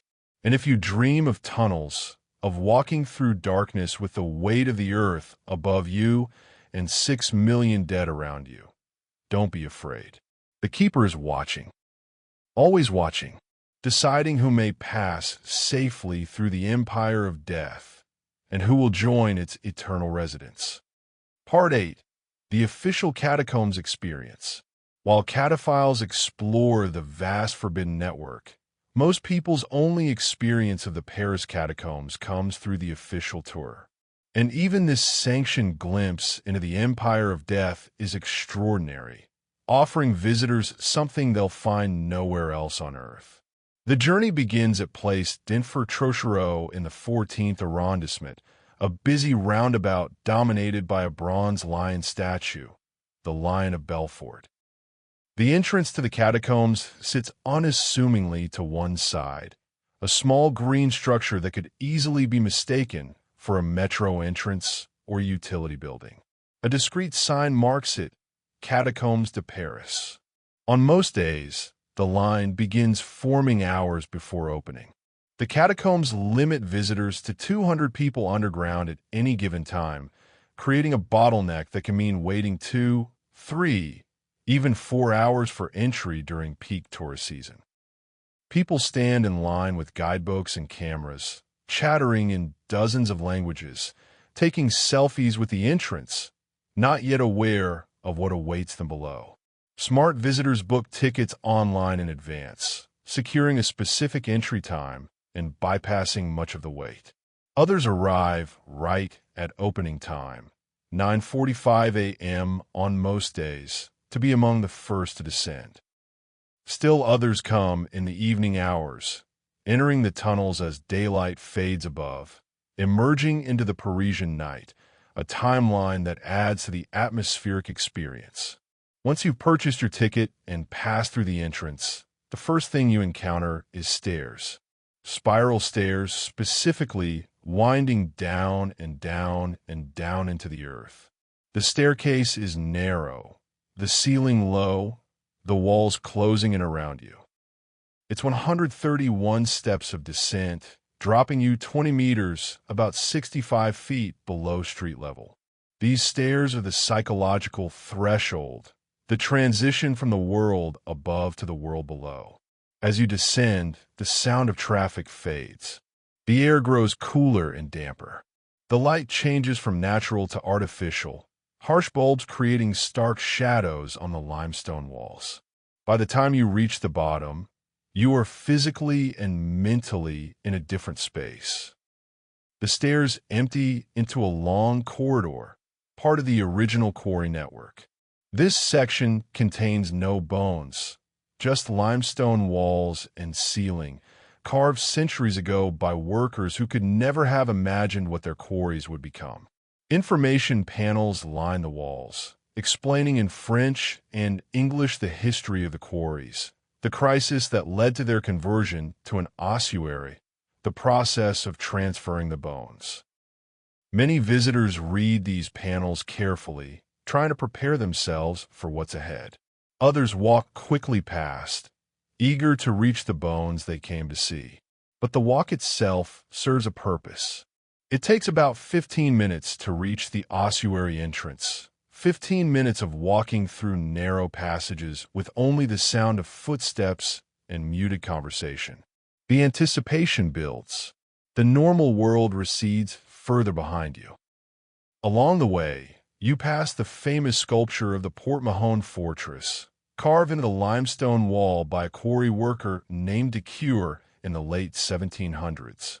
It's a remarkably detailed recreation of a Mediterranean fortification, showing battlements, towers, and defensive walls, all carved in relief from the living rock. A plaque explains that de Cure had been imprisoned in this fortress and carved it from memory during his years working in the quarries. Shortly after completing it, he was killed in a tunnel collapse. His sculpture remains as his monument. The sculpture creates a moment of reflection before you reach the ossuary proper. It reminds visitors that these tunnels have their own long history, that the bones you're about to see are not the only stories these walls could tell. It humanizes the space, connecting you to the individual workers who spent their lives underground. Then, finally, you reach the entrance to the ossuary. A stone archway marks the threshold. Carved into the lintel above is the famous inscription that has greeted visitors for over 2 centuries. Arrête, c'est ici l'empire de la mort. Stop. This is the empire of death. The words are in stark capital letters. Impossible to miss, impossible to misunderstand. This is not a suggestion. This is a command. Stop. Pause. Consider what you're about to enter. Reflect on the boundary you're crossing. Some visitors photograph the inscription. Others read it silently, letting it sink in. A few make jokes, nervous laughter in the face of the macabre. But most simply stop, as instructed, and feel the weight of what those words mean. Then they step through the archway. The first section of bones appears gradually. At first, you see them stacked against the walls in seemingly random piles, femurs and ribs and vertebrae, thousands upon thousands of bones creating barriers on either side of the passage. Then the arrangement becomes more deliberate. The bones are organized into walls, solid structures made entirely of skeletal remains, stretching from floor to ceiling. The effect is overwhelming. No photograph can truly capture it. No description can fully convey the visual and emotional impact of seeing human bones on this scale. Wall after wall after wall, extending into the distance, lit by amber lights that create deep shadows between the bones. The passage ahead curves, preventing you from seeing how far the walls of bones extend. All you can see is that they continue around the curve into more darkness. And then you notice the skulls. Arranged in careful patterns within the walls of long bones, skulls face outward. They're empty eye sockets creating thousands of points of darkness in the amber light. Some are arranged in horizontal lines, creating bands of skulls through the bone walls. Others form crosses, the most common decorative element, stark symbols marking certain intersections or chambers. In a few places, skulls are arranged into hearts, dozens of them fitted together to create the recognizable shape. The artistry is undeniable. Multiple someones over years of work, carefully selected and placed these skulls to create these patterns. The effort this required is staggering. Each skull had to be chosen for size and shape, fitted into its specific position, arranged so that the overall pattern emerged from the individual elements. But the artistry doesn't diminish the horror. These aren't sculptures or props. These are human skulls. Each one once contained a human brain, human thoughts, human consciousness. Each one was once part of a living person who laughed, cried, loved, feared, hoped, dreamed. And now they're part of a wall, anonymous, interchangeable, reduced to decorative elements in an underground necropolis. Visitors react in different ways. Some are fascinated, moving slowly, examining the bones closely, taking countless photographs. Others are disturbed, moving quickly through the passages, eyes forward, try not to look too closely at the skulls. Some become emotional, tears running down their faces as they confront mortality in such concentrated form. Others become philosophical, discussing quietly with companions what it all means, how we should think about death, what legacy we leave behind. The tour route winds through approximately 1.5 kilometers of the ossuary, though it feels both longer and shorter than that. Longer because the repetitive nature of the bone walls creates a kind of temporal distortion, making you lose track of how far you've walked. Shorter because the experience is so intense that it seems to pass in a moment, over before you've fully processed what you're seeing. Along the route, stone tablets set into the walls carry inscriptions, those quotes and biblical passages that Heracart de Thury selected in the early 1800s. They're in French, Latin, and occasionally Greek, philosophical and religious meditations on death and eternity. Heureux celui qui a toujours devant les yeux l'heure de sa mort, et qui se dispose tous les jours à mourir. Happy is he who has the hour of his death always before his eyes, and who daily prepares himself to die. Il faut autant de force pour mourir que pour vivre. It takes as much strength to die as to live. Pensez le matin que vous n'y survivrez peut-être pas jusqu'au soir. Et le soir que vous n'y survivrez peut-être pas jusqu'au matin.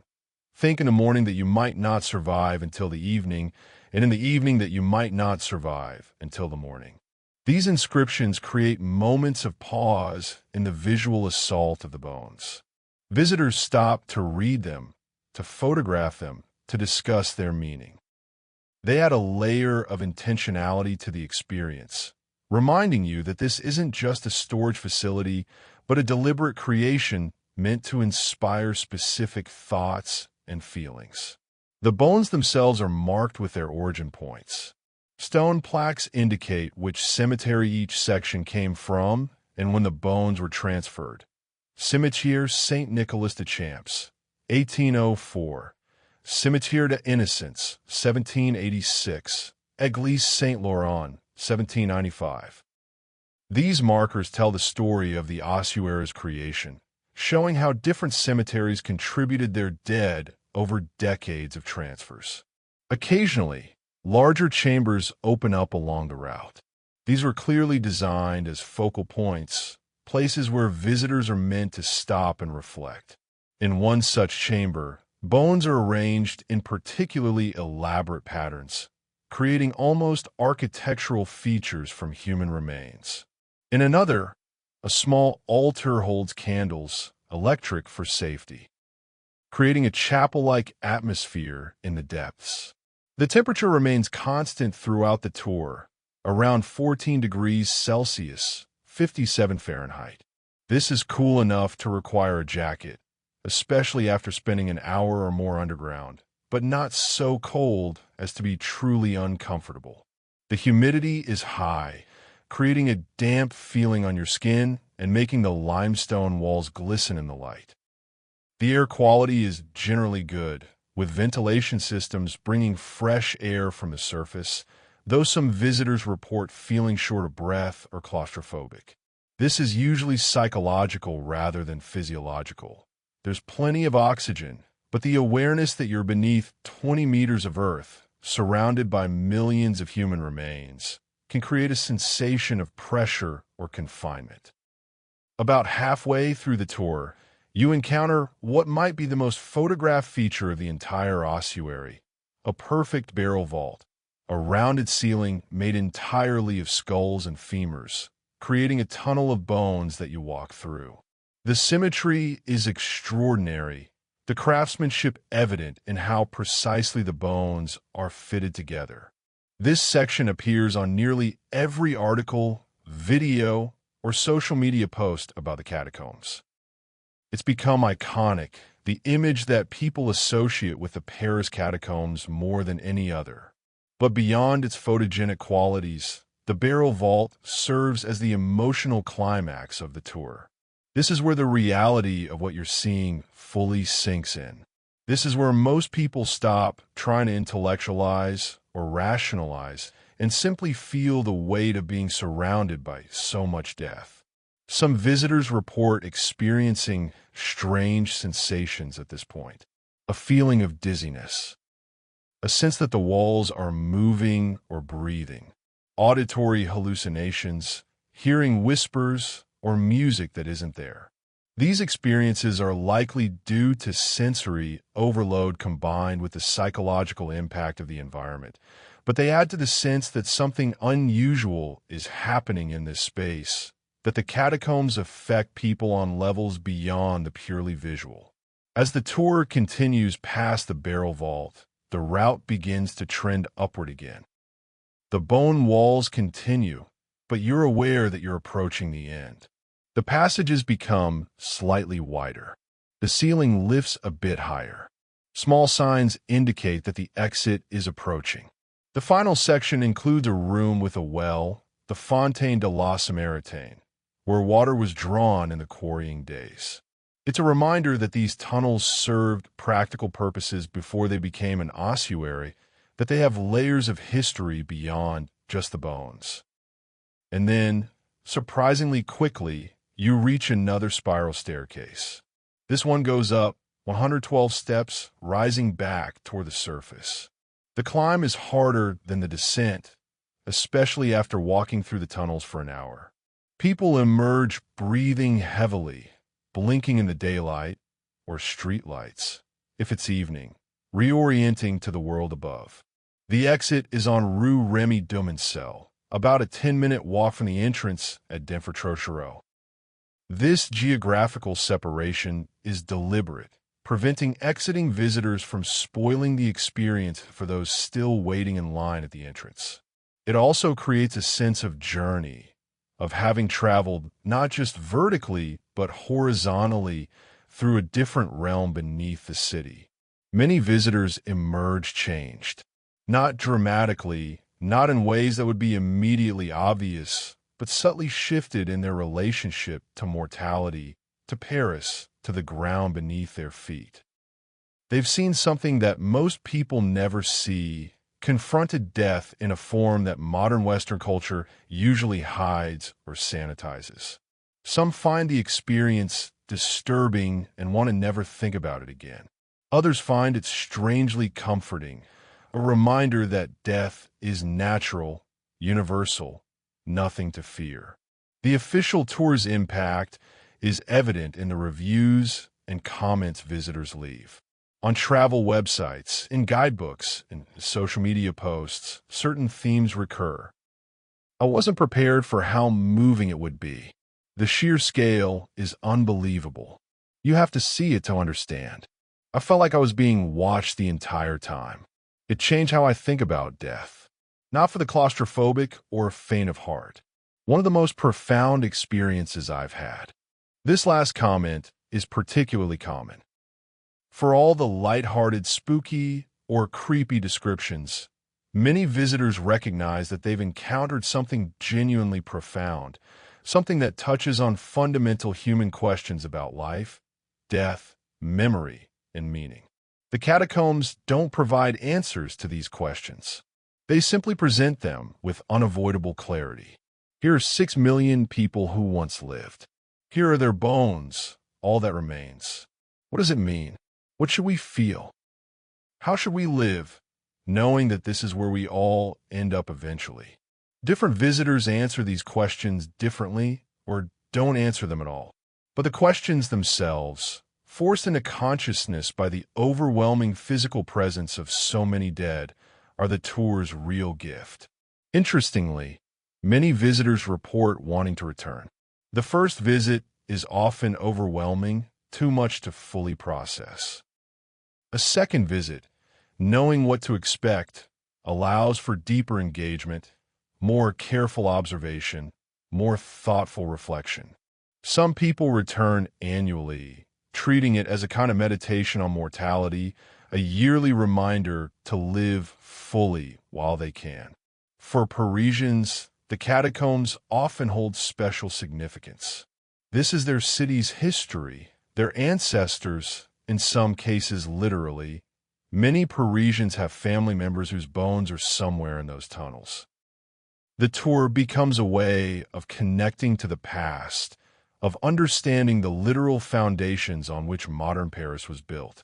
The official tour also serves as a gateway for some who eventually become cataphiles. After experiencing the sanctioned route, they begin to wonder about the rest of the network. What lies beyond the tourist path?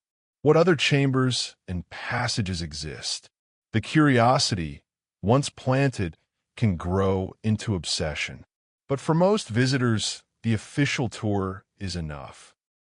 It provides a window into the underground world without requiring the risks, skills, or illegal activity of true cataphile exploration.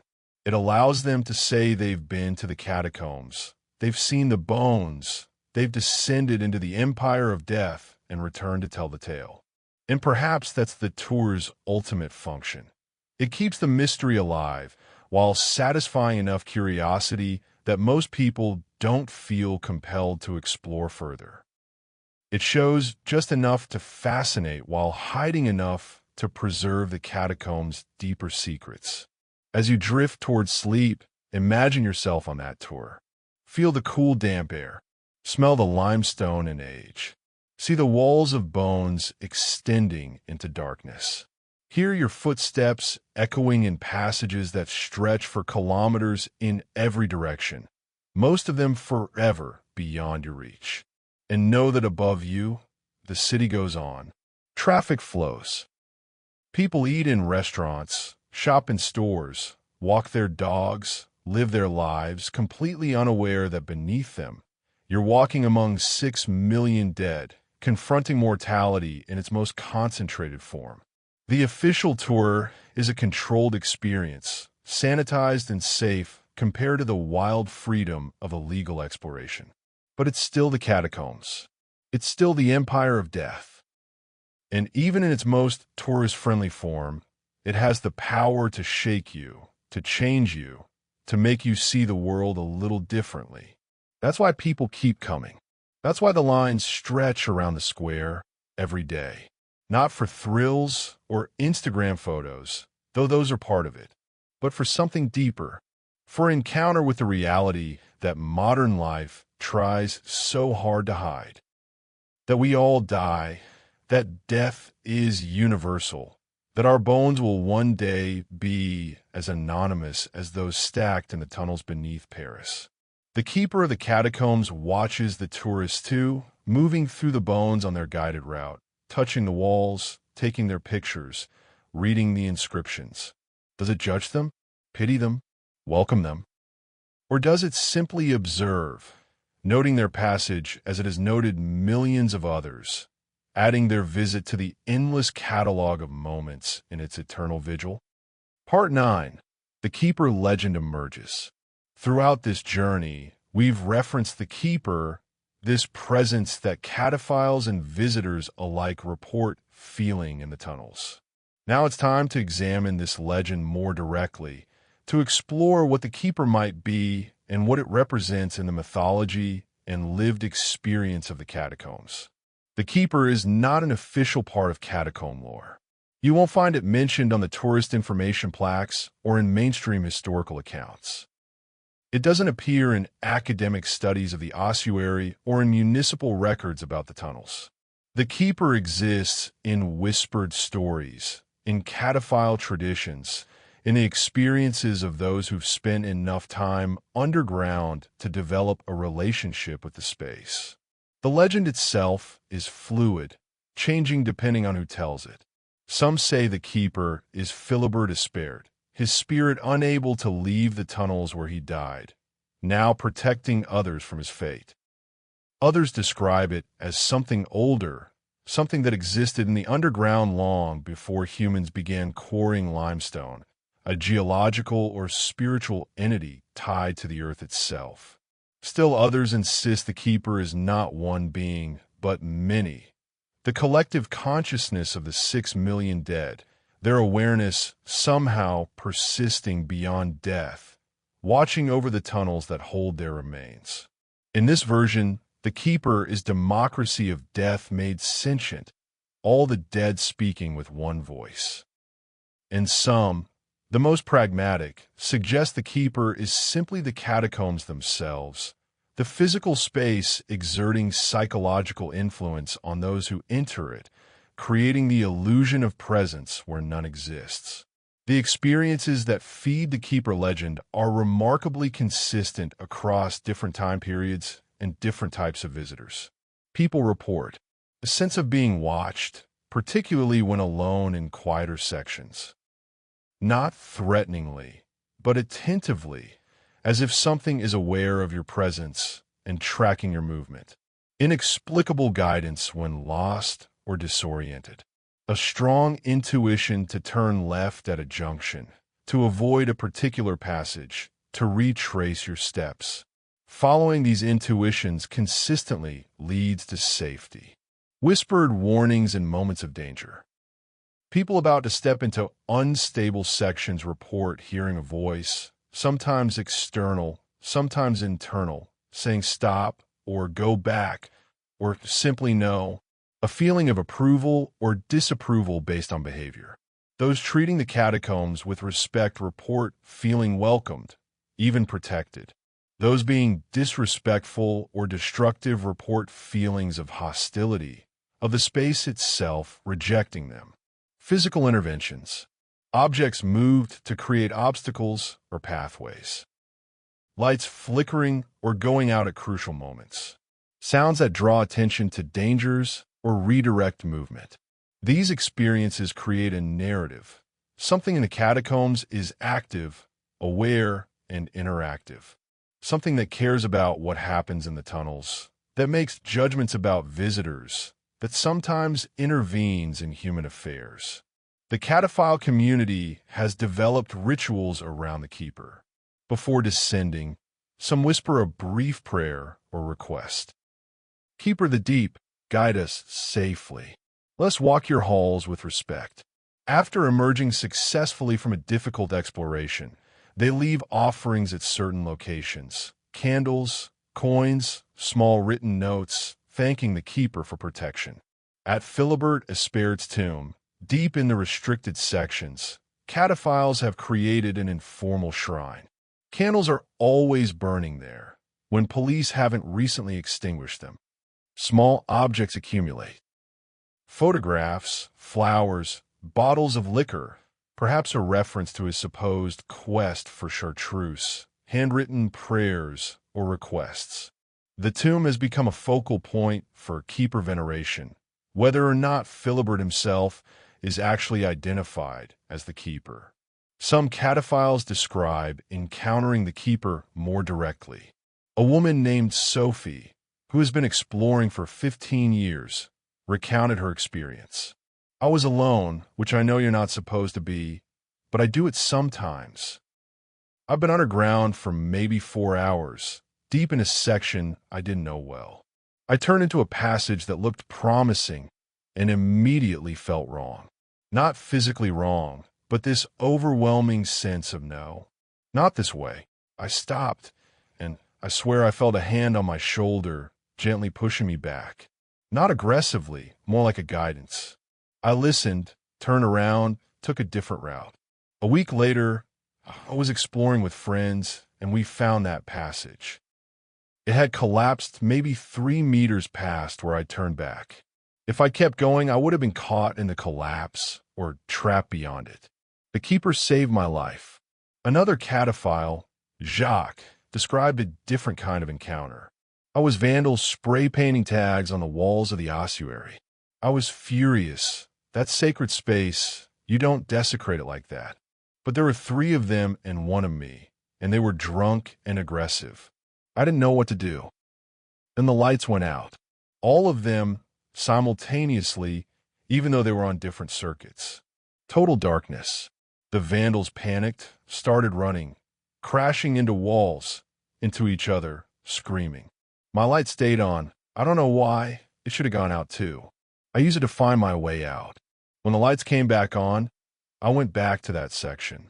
The vandals were gone, and they never came back. The keeper protects its territory. These stories accumulate and circulate, each one adding to the legend, each one reinforcing the sense that the catacombs are not just passive space but active presence. Psychologically, the keeper legend serves important functions for the cataphile community. It provides a framework for inexplicable experiences. Instead of feeling like you're going crazy when you hear whispers or feel watched, you have a cultural explanation that validates your experience. A source of comfort in a dangerous environment. Believing that something is watching over you makes the risks more manageable. transforms the tunnels from hostile to potentially protective. An enforcement mechanism for community values. The idea that the keeper punishes disrespectful behavior reinforces norms without requiring human policing. A way to relate to death and the dead. Instead of being surrounded by disturbing reminders of mortality, you're in the presence of protective ancestors who care about their resting place. An element of the sacred in a secular activity. For people who may not have traditional religious beliefs, the keeper provides a form of spirituality tied to specific place and practice. But is the keeper real? Does it exist beyond the stories and experiences of those who explore the catacombs? From a materialist perspective, the answer is clearly no. There is no scientific evidence for spirits or supernatural entities. The experiences people attribute to the keeper can be explained through psychology, sensory deprivation, pattern recognition, suggestion, and the human tendency to anthropomorphize natural phenomena. The sense of being watched? That's your brain's threat detection systems on high alert in an unfamiliar, potentially dangerous environment. The whispered warnings? Your subconscious processing subtle environmental cues, a slight draft indicating a collapse ahead, a change in acoustics suggesting structural instability, and bringing them to conscious awareness in the form that's easiest to act on, a voice. The lights going out at convenient moments? Confirmation bias and selective memory, remembering the times it happened in narratively satisfying ways while forgetting the times it didn't. But from a phenomenological perspective, which focuses on subjective experience rather than objective reality, the question of whether the keeper is real becomes less important than the question of what function it serves and what it reveals about human consciousness.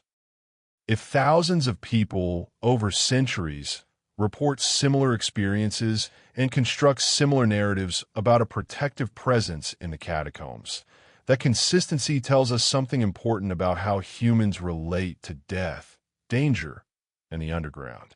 The keeper becomes real in its effects, in how it shapes behavior and creates meaning, regardless of whether it exists as an independent entity. There's also a third possibility, one that bridges materialist skepticism and belief in the supernatural. Morphic resonance or collective unconscious. What if the catacombs, through centuries of human interaction, centuries of bones being laid to rest, centuries of visitors and explorers bringing their thoughts and emotions, have somehow accumulated a kind of psychic residue? Not a conscious entity, but in field of information, a resonance pattern that humans can tap into, particularly when an altered state's brought on by sensory deprivation and high stress. In this model, the keeper wouldn't be a spirit or ghost, but rather an emergent property of the space itself, arising from the interaction between the physical environment, the emotional weight of 6 million deaths, and the consciousness of those who enter. It would be real in a sense that materialist science doesn't yet have tools to measure, but not supernatural in the traditional sense. Whatever its ontological status, the keeper has become central to how many people experience and understand the catacombs. It's the thread that ties together disparate phenomena, the whispers, the sense of presence, the protective interventions, the punishment of disrespect. It provides a narrative framework that makes the catacombs make sense as something more than just tunnels and bones. The keeper is also deeply connected to the broader theme of psychopomps in world mythology. A psychopomp is a guide of souls, a being that helps the dead transition from life to afterlife. In Greek mythology, Charon ferries souls across the river Styx. In ancient Egyptian belief, Anubis guides the dead through the underworld. In various shamanic traditions, spirit animals or helper beings assist in journeys between worlds. The keeper fits this archetype. It doesn't just watch over the tunnels. It guides people through them, helps them navigate the boundary between the world of the living above and the world of the dead below. It assists in the psychological journey that every catacomb visitor undergoes, the confrontation with mortality that changes how you see life. In this sense, every visit to the catacombs is a kind of shamanic journey, a descent into the underworld and a return transformed. The Keeper is the guide for that journey, ensuring that those who descend do so with proper respect, and that those who are meant to return can find their way back. This interpretation might explain why the Keeper seems to protect some people while allowing others to become lost or injured. It's not arbitrary cruelty, but rather a kind of test or selection. Those who approach the catacombs with humility, respect, and awareness are guided.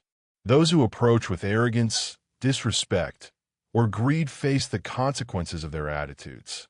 The Keeper, in this reading, is a guardian of boundaries, the boundary between life and death, between surface and underground, between the sacred and the profane. It doesn't prevent people from crossing these boundaries, but it demands that they do so consciously with appropriate awareness of what they're engaging with. Contemporary reports of the Keeper continue to emerge. A 2022 account from a group of American urban explorers describes being lost for several hours in a section beneath the 6th arrondissement. As their phone batteries died and they faced the prospect of spending the night in total darkness, one member of the group reported seeing a faint light in the distance, like someone carrying a lantern. They followed it, even though they saw no person attached to the light. It led them through several passages and eventually to a familiar chamber where they were able to reorient and find their way to an exit. When they emerged and discussed the experience, none of them could rationally explain the light or why following it had led them to safety. Another recent account from 2023 comes from a Parisian artist who regularly paints murals in the catacombs. She describes developing a relationship with the Keeper over years of work. At first, I thought I was just getting good at navigation, learning the tunnels well enough to find my way instinctively. But gradually, I realized it was more than that. I could feel when I was in the right place to paint, when a wall was welcoming my work. And I could feel when I wasn't, when I should leave a section alone. It's like the catacombs have opinions about what art belongs where. I've learned to listen. My best work has come when I've let the Keeper guide me to the right location, when I've collaborated with the space rather than just imposing my vision on it. These contemporary accounts suggest that the Keeper legend is not just historical, but actively developing, that each new generation of catacomb explorers contributes to and modifies the narrative based on their own experiences. The Keeper has even begun appearing in fictional works inspired by the catacombs. The 2014 film, As Above, So Below, features a supernatural guardian that manifests people's fears and guilts, testing them as they journey deeper into the tunnels. While horror fiction rather than documentary, the film draws on and reinforces the Keeper legend, introducing it to audiences worldwide who may never visit the actual catacombs. Whether the Keeper exists as spirit, psychological phenomenon, cultural construct, or something else entirely, it has become an undeniable part of catacomb reality. It shapes how people prepare for descents, how they behave while underground, how they interpret their experiences, and how they remember and share their time in the tunnels. As you sink deeper into sleep, consider what the Keeper might mean for you. If you were to descend into the catacombs, what would you bring? Fear or respect, curiosity or arrogance? What would the Keeper see in you? Would it guide you to safety, or would it let you face the consequences of your choices? The Keeper is the catacomb's conscience, its awareness, its agency. It is the way the underground speaks, the way 6 million dead make their presence known, the way the boundary between life and death becomes permeable and interactive. It is watcher, guardian, guide, and judge. And it is always there, in the darkness beneath Paris, waiting for the next person to descend, ready to decide whether they will be protected or tested, welcomed or warned. The Keeper of the Catacombs. Not a name found in any guidebook, not an official historical figure, but real nonetheless, in the hearts and minds of those who know the tunnels, real in its effects and its power, real in the way all legends are real when enough people believe and enough experiences confirm. Sleep now, under the Keeper's distant watch. Dream of tunnels and bones, of darkness and whispers, of the eternal vigil maintained by something that may be spirit, may be story, may be the voice of death itself, keeping watch in the empire beneath the city of light. Part 10. Paris above and below, two cities. Paris is two cities occupying the same space. Above ground, the city of light, boulevards lined with chestnut trees, the Eiffel Tower piercing the sky, cafes spilling on its sidewalks, the Seine reflecting monuments built to last forever. Below ground, the city of bones, 300 kilometers of tunnel carved from darkness, 6 million dead arranged in walls, passages that mirror the streets above but exist in perpetual night. These two cities are not separate. They are intimately connected, each dependent on the other in ways that most Parisians never consider. The beautiful limestone buildings that make Paris architecturally distinctive came from the quarries below. The ground stability that allows those buildings to stand requires constant monitoring and maintenance of the tunnels beneath. The modern sewers and metro tunnels had to be carefully engineered to avoid collapsing into the older quarry network. Paris above literally rests on Paris below, and Paris below holds up Paris above. This relationship creates a strange duality. When you walk down the Rue de Rennes or the Boulevard Saint-Michel, you're walking directly above passages where cataphiles might be exploring at that exact moment, separated from you by only 20 meters of limestone and soil. When you sit in a cafe in the Latin Quarter, sipping coffee and watching the world pass by, there may be human bones stacked in walls directly beneath your table. The tunnel network doesn't follow modern street patterns exactly. It predates most of them.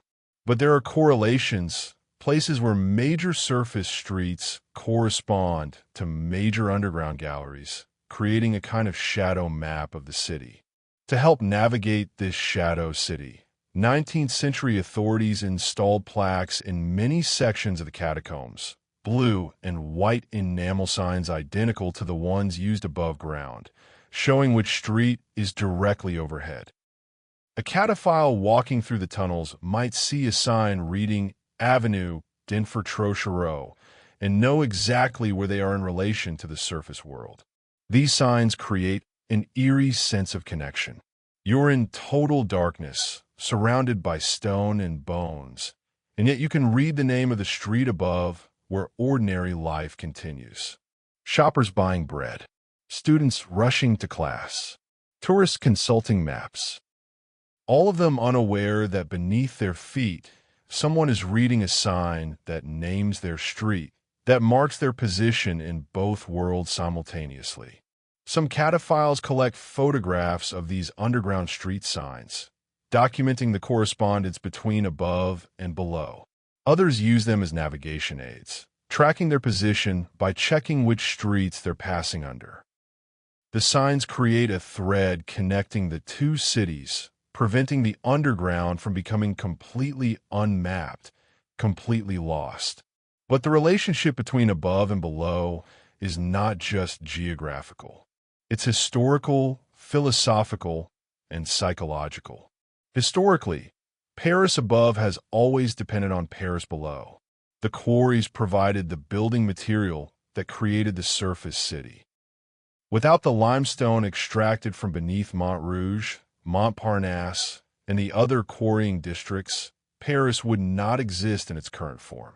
Notre Dame Cathedral, the Louvre, the Pantheon, countless buildings that define Parisian architecture, all built from stone that came from the darkness. When those quarries were exhausted and abandoned, they created the voids that threatened the city with collapse. The sinkholes of the 1770s showed how precarious the relationship had become. The ground beneath Paris was literally empty, and the city risked falling into its own foundations. The creation of the ossuary solved one problem: what to do with overflowing cemeteries, while contributing to the solution of another, filling voids that might collapse. The dead became structural support for the living, their bones helping to stabilize the ground on which their descendants walked. This creates a powerful metaphor. Paris is built on death, both literally and figuratively. The stone was carved from ancient seabeds where marine life died millions of years ago. That stone was shaped into buildings by quarry workers, many of whom died in collapses or accidents. When the quarries became ossuaries, they were filled with 6 million human dead. Every layer of Paris, from its geological origins to its current population, is built on previous deaths. In this sense, death is not the opposite of Paris's vibrant life, but rather its foundation. The cafes and museums, the fashion shows and political debates, all of it happens on ground that is quite literally saturated with death.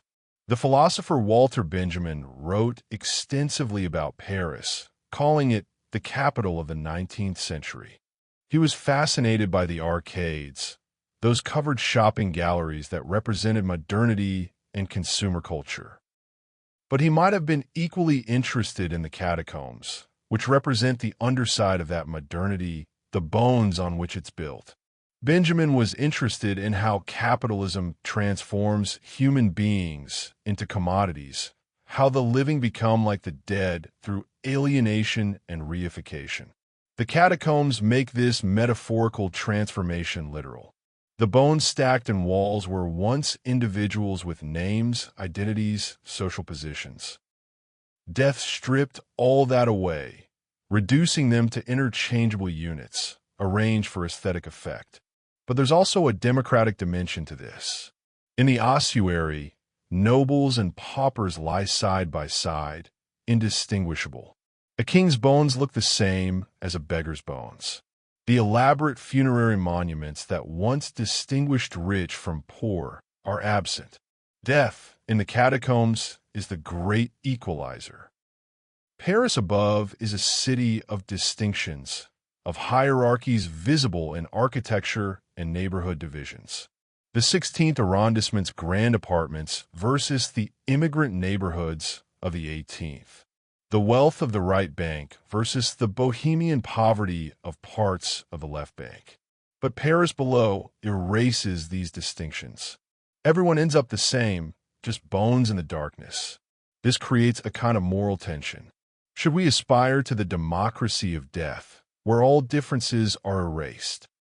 Or should we resist it, insisting on individual distinction even against death's universalizing force? The catacombs don't answer this question. They simply present it, forcing anyone who descends to contemplate their own relationship to mortality, identity, and meaning. Psychologically, the existence of the catacombs affects how Parisians relate to their city. Most don't think about them consciously very often, but the knowledge is there, a background awareness that the ground beneath your feet is not solid bedrock, but rather a honeycomb of voids, some filled with bones, some empty, all of them potential spaces of collapse or revelation. This awareness creates what French philosopher Gaston Bachelard called intimate immensity, the sense that small or enclosed spaces can contain vastness. Paris appears to be a finite city, bounded by the peripheric ring road, mappable and knowable. But beneath it lies an immense hidden world, unmapped and unknowable in its entirety, containing mysteries that may never be solved.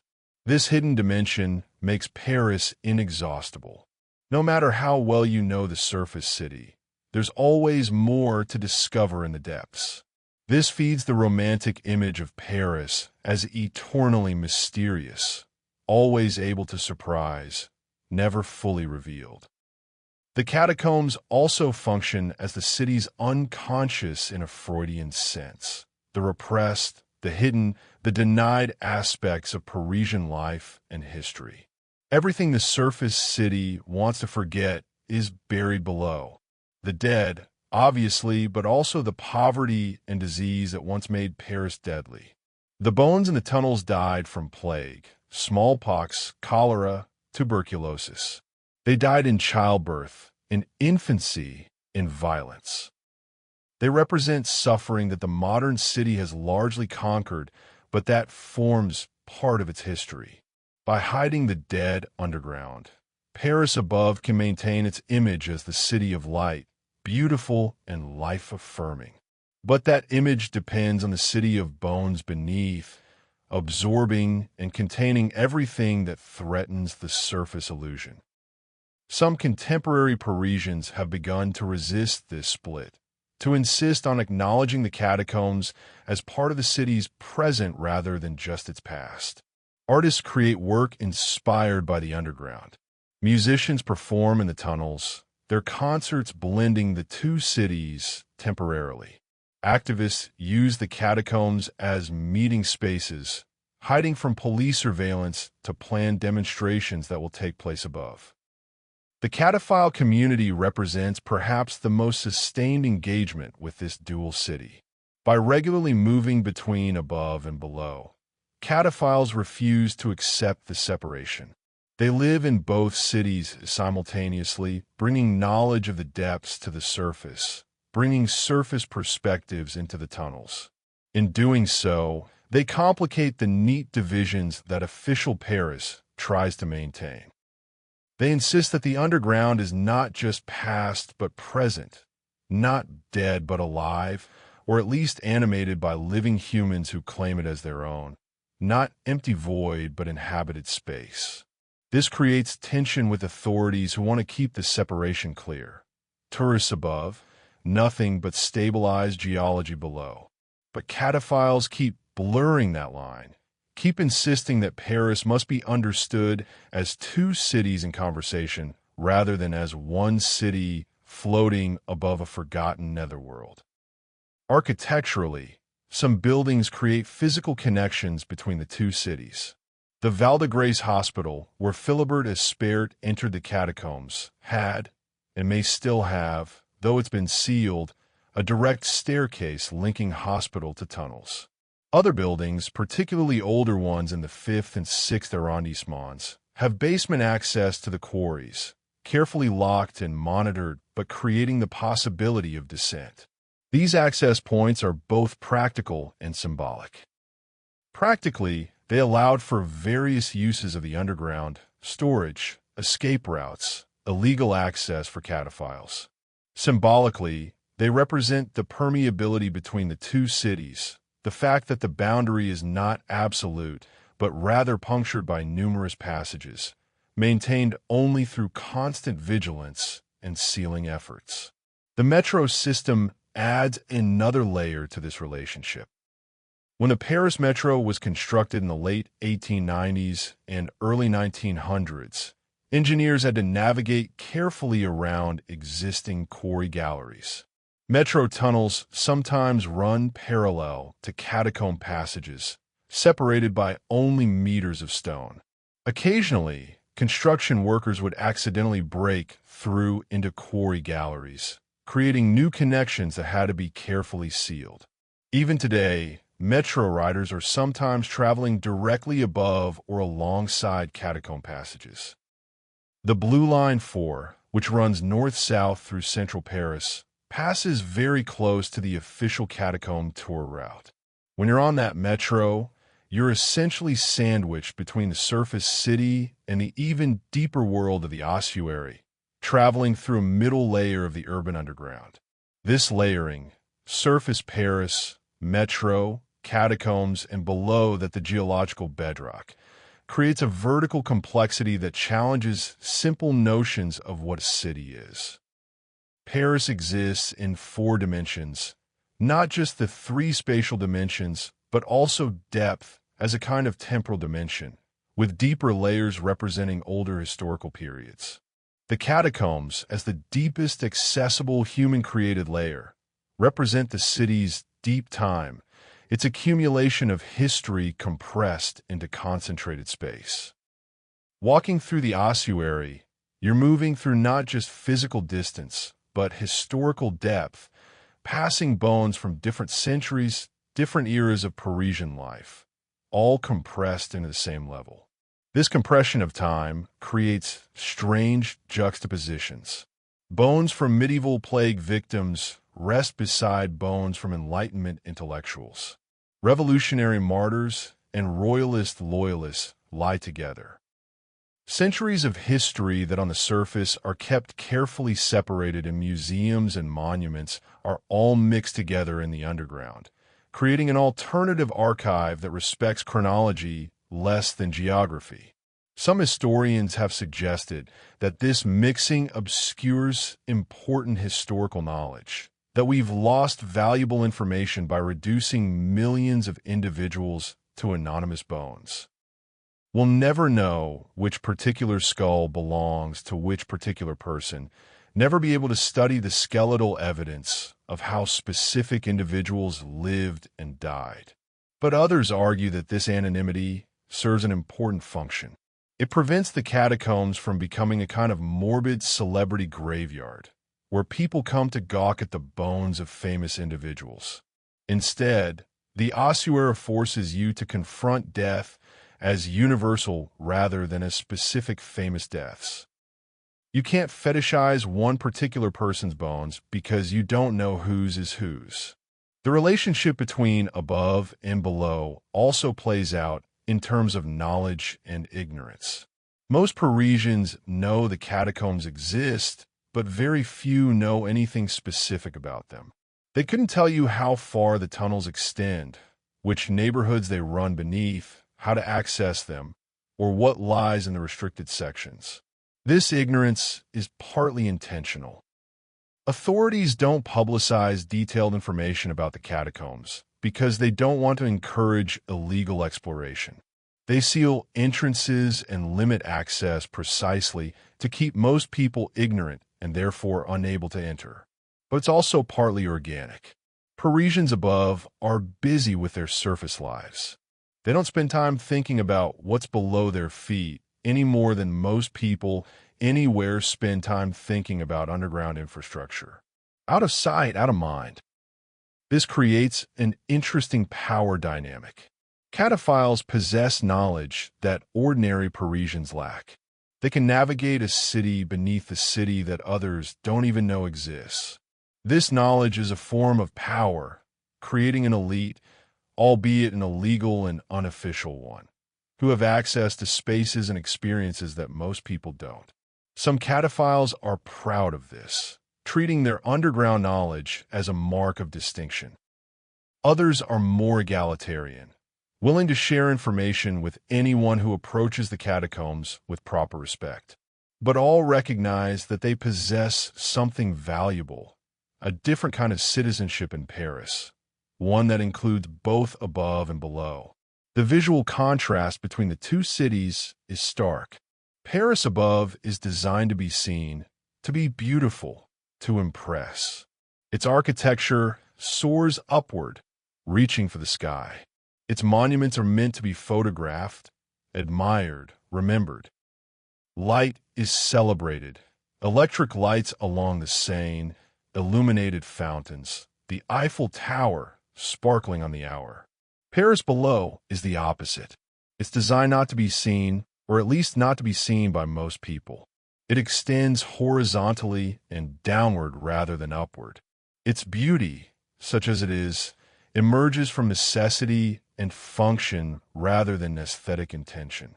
And it's dark, perpetually dark, a city where light exists only when brought by visitors, where darkness is the natural state. This contrast creates a kind of negative image relationship.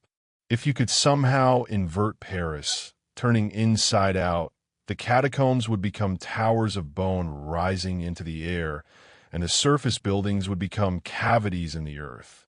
The city would be reversed, with death on display and life hidden. Some artists have explored this inversion conceptually. A 2018 art installation projected images of the catacomb bone walls onto the facades of buildings in the 14th arrondissement, bringing the underground imagery to the surface, forcing passers-by to confront what lies beneath. The installation lasted only one night before police shut it down, but made its point. Paris above and Paris below are not as separate as we might prefer to think. Climate offers another point of connection and contrast.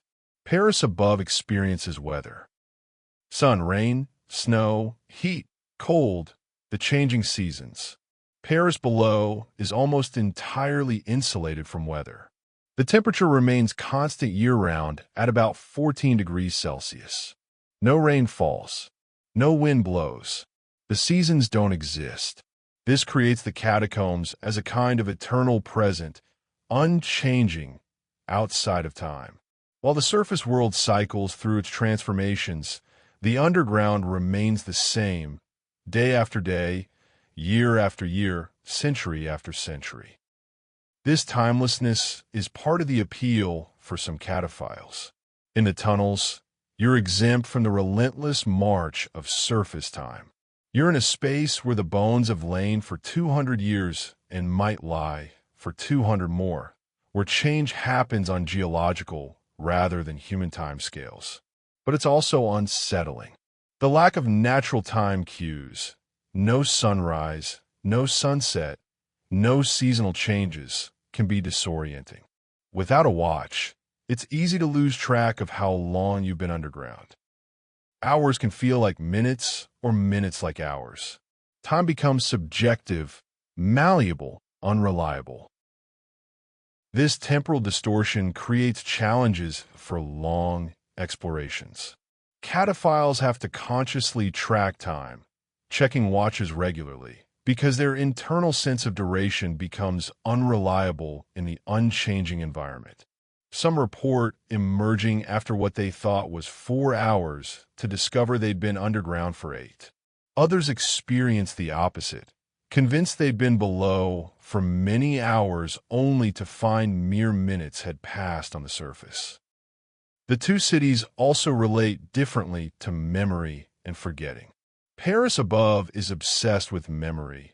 Museums everywhere, plaques on buildings commemorating who lived or died there, monuments to historical events. The city actively constructs and maintains its historical narrative. Paris below contains memory, but doesn't curate it in the same way. The bones remember, metaphorically, the plague years, the cemetery overcrowding, the revolutionary period. But these memories aren't organized into coherent narratives. They're just there, mixed together, waiting to be encountered. This creates different kinds of historical engagement. Above, you consume curated history through guided museum visits and educational plaques. Below, you stumble into history unprepared, encountering it raw and unmediated in the form of actual bones, actual quarry workers' inscriptions, actual 18th century architecture. Some historians have argued that the catacombs represent a more honest form of historical engagement because they don't prettify or simplify. The bones don't tell inspiring stories or national myths. They just confront you with the fact of mass death, of lives lived and ended, without editorial comment. But others counter that the lack of context makes the catacombs historically useless. Without knowing which bones are whose, without documented individual stories, you can't really learn history from the ossuary. You can only experience it emotionally, which is valuable but different from historical understanding. This debate mirrors larger arguments about dark tourism and how we should engage with sites of death and suffering. Should they be presented raw and disturbing, or should they be contextualized and explained to facilitate learning? The catacombs, by existing in both curated, the official tour, and uncurated, the restricted sections, versions offer both approaches. The official tour provides context and explanation. The illegal explorations offer raw encounter. Different people need different approaches, and perhaps the dual nature of the catacombs serves both needs. As you drift through the borderlands of sleep, imagine the two cities overlapping in your mind. See yourself walking down Boulevard Saint-Michel, but also see the tunnel beneath it, the passage where cataphiles might be walking in mirror image to your surface journey. Feel the connection, the thin layer of limestone separating your world from theirs, your light from their darkness. Understand that every city is really multiple cities occupying the same space. Cities of different social classes, different ethnic communities, different historical periods. But Paris makes this multiplicity literal through the existence of the catacombs. The two cities' relationship isn't metaphorical. It's physical, mapped, navigable. And because it's physical, it's also penetrable. The boundary between above and below can be crossed. People do cross it regularly through official visits and illegal descents. Each crossing brings a little of the underground to the surface, a little of the surface to the depths.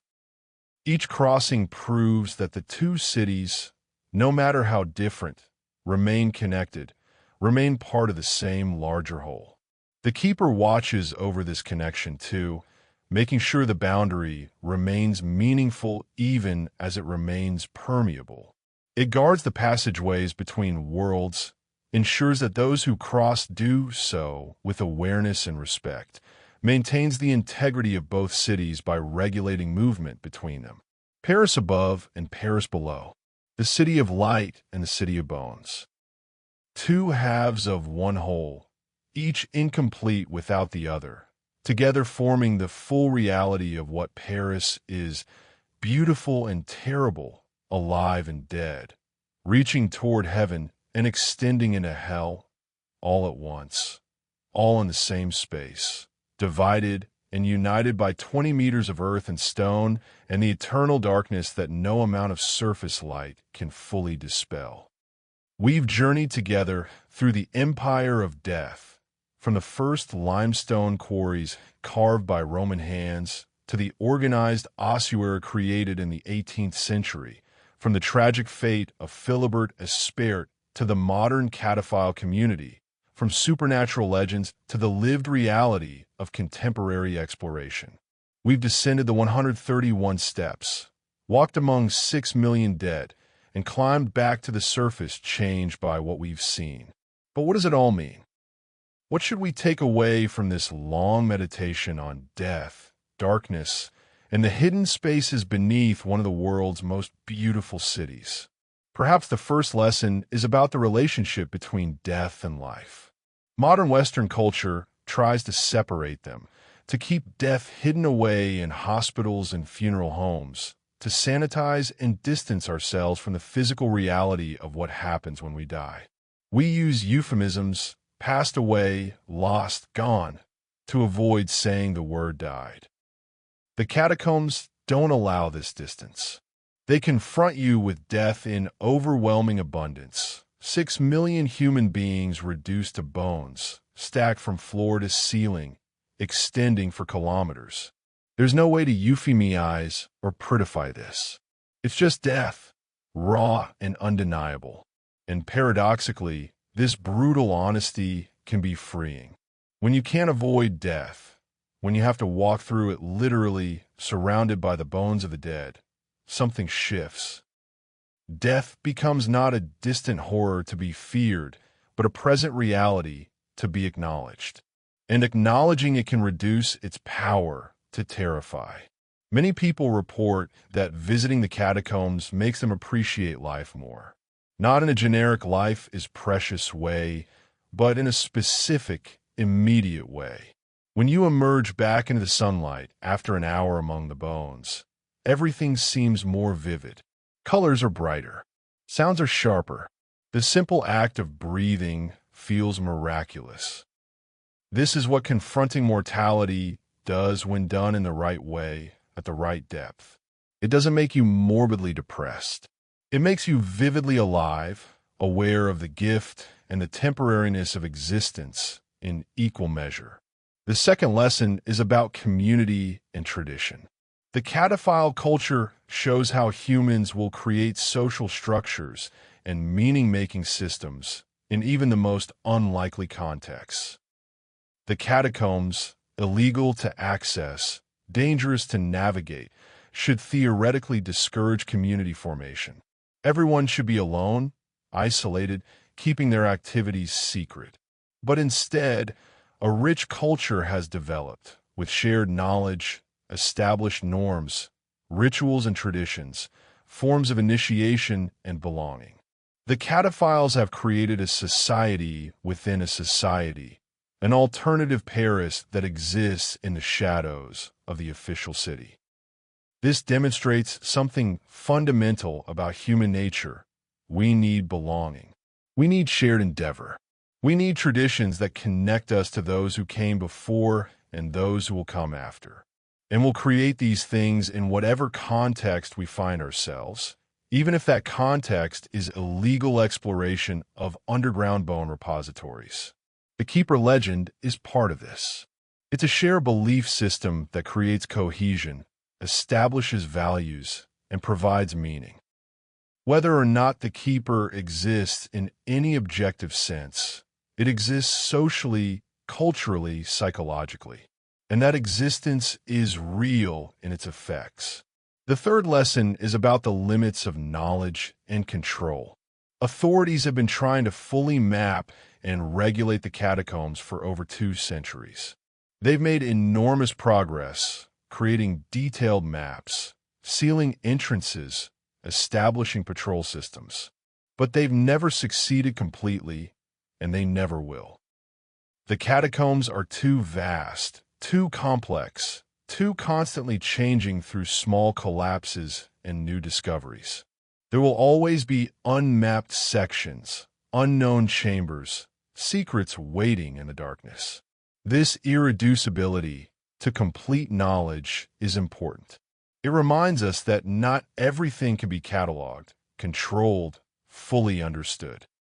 In our modern world, where satellite imagery maps every square meter of the Earth's surface, where data collection promises to make everything knowable, the catacombs represent stubborn mystery.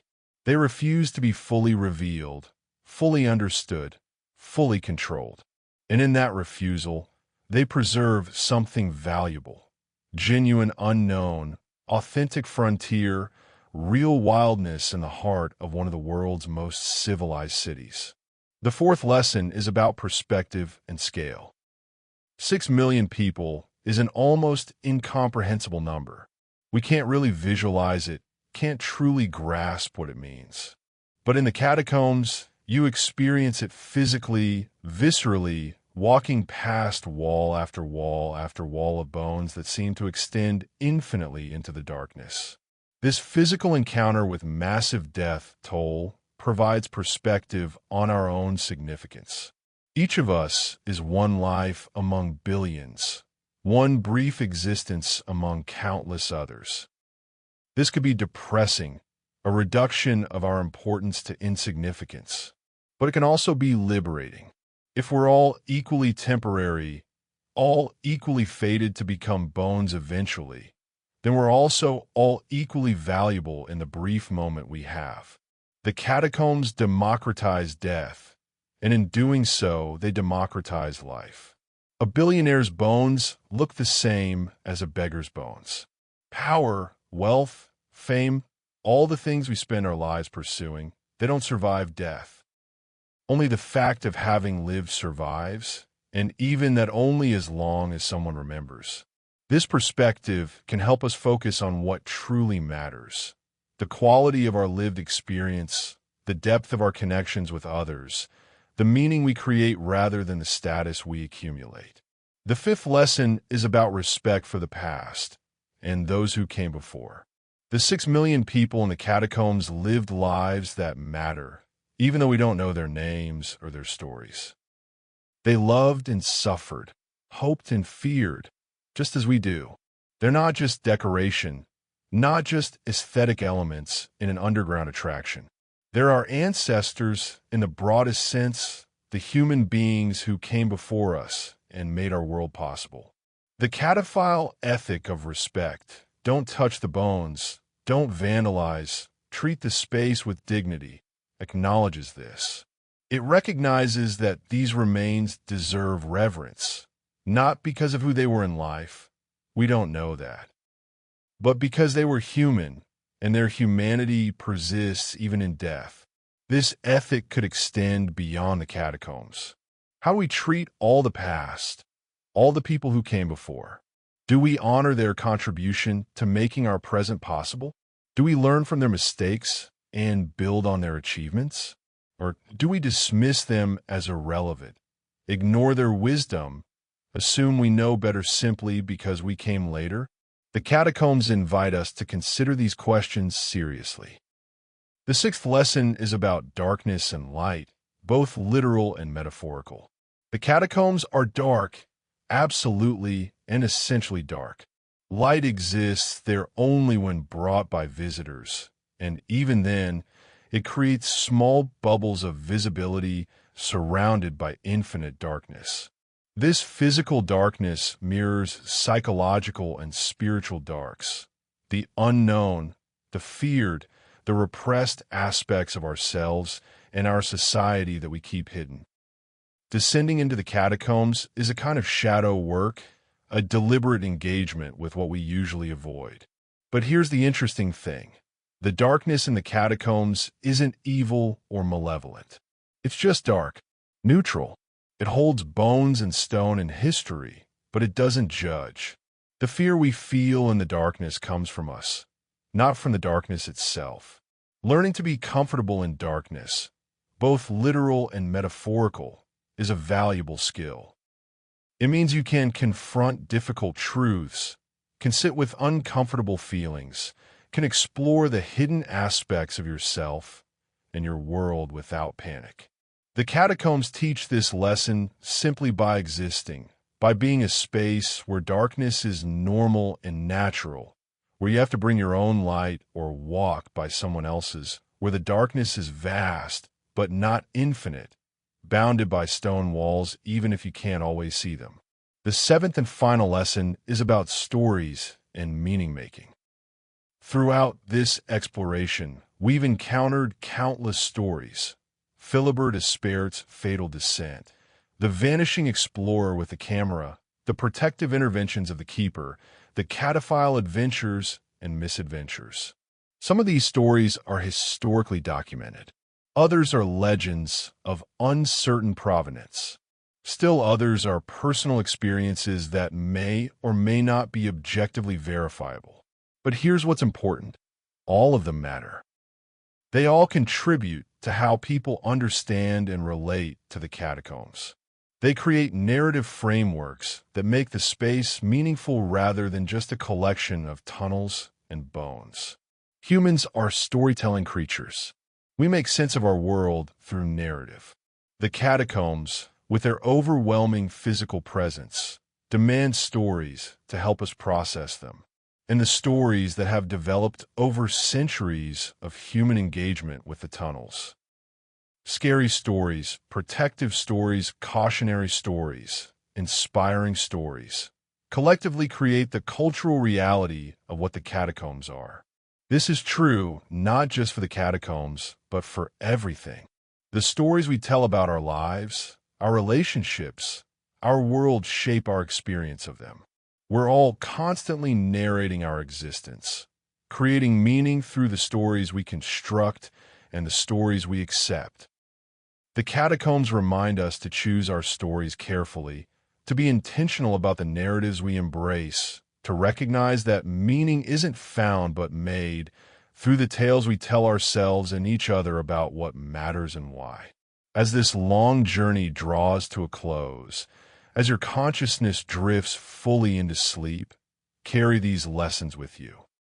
Let them percolate through your dreams, mixing with your own experiences and reflections, emerging transformed into insights personal and particular to you. The catacombs will still be there tomorrow, 20 meters beneath the streets of Paris, holding their 6 million dead in eternal vigil. The bones will still line the walls, the tunnels will still wind through darkness, the keeper will still walk its rounds. And people will still descend, some officially through the tourist entrance, others illegally through manhole covers and basement passages. They'll still become lost and found, still report hearing whispers and feeling watched, still leave offerings at Philibert's tomb, still create art in hidden chambers, still search for meaning in the darkness. The catacombs are patient. They've existed for centuries and will exist for centuries more. They don't need you to understand them, don't require your belief or your visit. They simply are vast and dark and full of bones, a permanent underground presence beneath one of the world's most beautiful cities. But if you do descend, if you find yourself walking through those passages someday, remember what you've learned here tonight. Remember to move with respect. Remember that the bones were people. Remember that the darkness is not your enemy. Remember that getting lost is possible, but so is being found. Remember that you're not alone, that the keeper watches, that 6 million dead surround you, that countless explorers have walked these passages before you, and countless more will walk them after. And remember, finally, that descending into darkness and emerging back into light is one of humanity's oldest and most powerful rituals, a journey that every hero in every mythology must make, a passage through death that teaches us how to live. The catacombs offer this journey to anyone brave or foolish enough to take it. They offer darkness and bones and fear and wonder and the opportunity to confront mortality so directly that you can never quite see life the same way again. Sleep now, dreamer. Rest your mind. Let these stories and lessons settle into your subconscious, where they'll do their work in ways your conscious mind can't anticipate. And maybe, in your dreams, you'll descend the spiral stairs, walk through passages lined with bones, feel the cool, damp air on your skin, hear whispers in languages you don't speak, sense the presence of the keeper walking beside you, guiding you through the empire of death toward the understanding that life and death are not opposites but partners, two parts of one mystery, equally necessary, equally sacred, equally worthy of our attention and respect. The journey through the catacombs ends where it began, with the question of what it means to be human, to live briefly in a world where billions lived before and billions will live after, to create meaning in the face of inevitable ending, to find light in darkness and darkness in light, to be one small voice in a chorus of 6 million silent ones, all singing the same wordless song about existence and its eternal mysteries. Good night, traveler. Sleep well. And if you dream of bones and tunnels, of darkness and whispers, of walking through the empire of death with the keeper as your guide, know that you're not alone.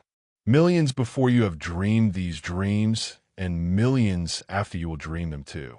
The catacombs wait, patient and eternal, in the darkness beneath Paris, holding all our deaths in their embrace, reminding us, always, to cherish our brief and beautiful lives while we still have them. Thank you in closing. Thank you for joining us on this journey into the depths. Here at Mystic Sleep Tales, we strive to bring you stories that transport you to the hidden corners of our world, to the places where mystery and history intertwine, where the ordinary becomes extraordinary and the known gives way to the unknowable. If you've enjoyed this exploration of the keeper of the catacombs and the Paris beneath the streets, we invite you to subscribe to our channel. Each episode we craft with care, researching deeply, writing extensively, creating these long-form audio experiences designed to accompany you through the quiet hours, to give your mind something to contemplate as you drift towards sleep. We'd love to hear from you. Please leave a comment telling us where in the world you're listening from and what time it is there as you hear these words. Are you in a quiet bedroom in Tokyo as dawn approaches? In a New York apartment with city sounds filtering through the windows? In a London flat while rain patters against the glass? In Sydney while afternoon fades to evening? Wherever you are, whatever hour it is, you're part of our global community of listeners who gather here to explore the world's mysteries together. And we want to know, what stories would you like to hear? What mysteries intrigue you? What hidden histories or supernatural legends should we explore in future episodes? Tell us in the comments. Share your suggestions, your own experiences, your thoughts about the places where reality and mystery blur. Perhaps you have a story of your own to share. Have you visited the Paris Catacombs? Have you experienced something unexplainable in a dark place? Have you felt the presence of something beyond normal understanding? We'd love to hear your accounts. Every listener brings their own experiences to our shared exploration of the world's mysteries. Before you drift fully into sleep, take a moment to reflect on what you've heard tonight. The empire of death beneath Paris. The 6 million souls resting in darkness. The keeper walking its eternal rounds. The cataphiles who descend again and again, drawn by something they can't quite explain. The vast underground network mirroring the city above. The stories that have accumulated like sediment over centuries. What resonates with you?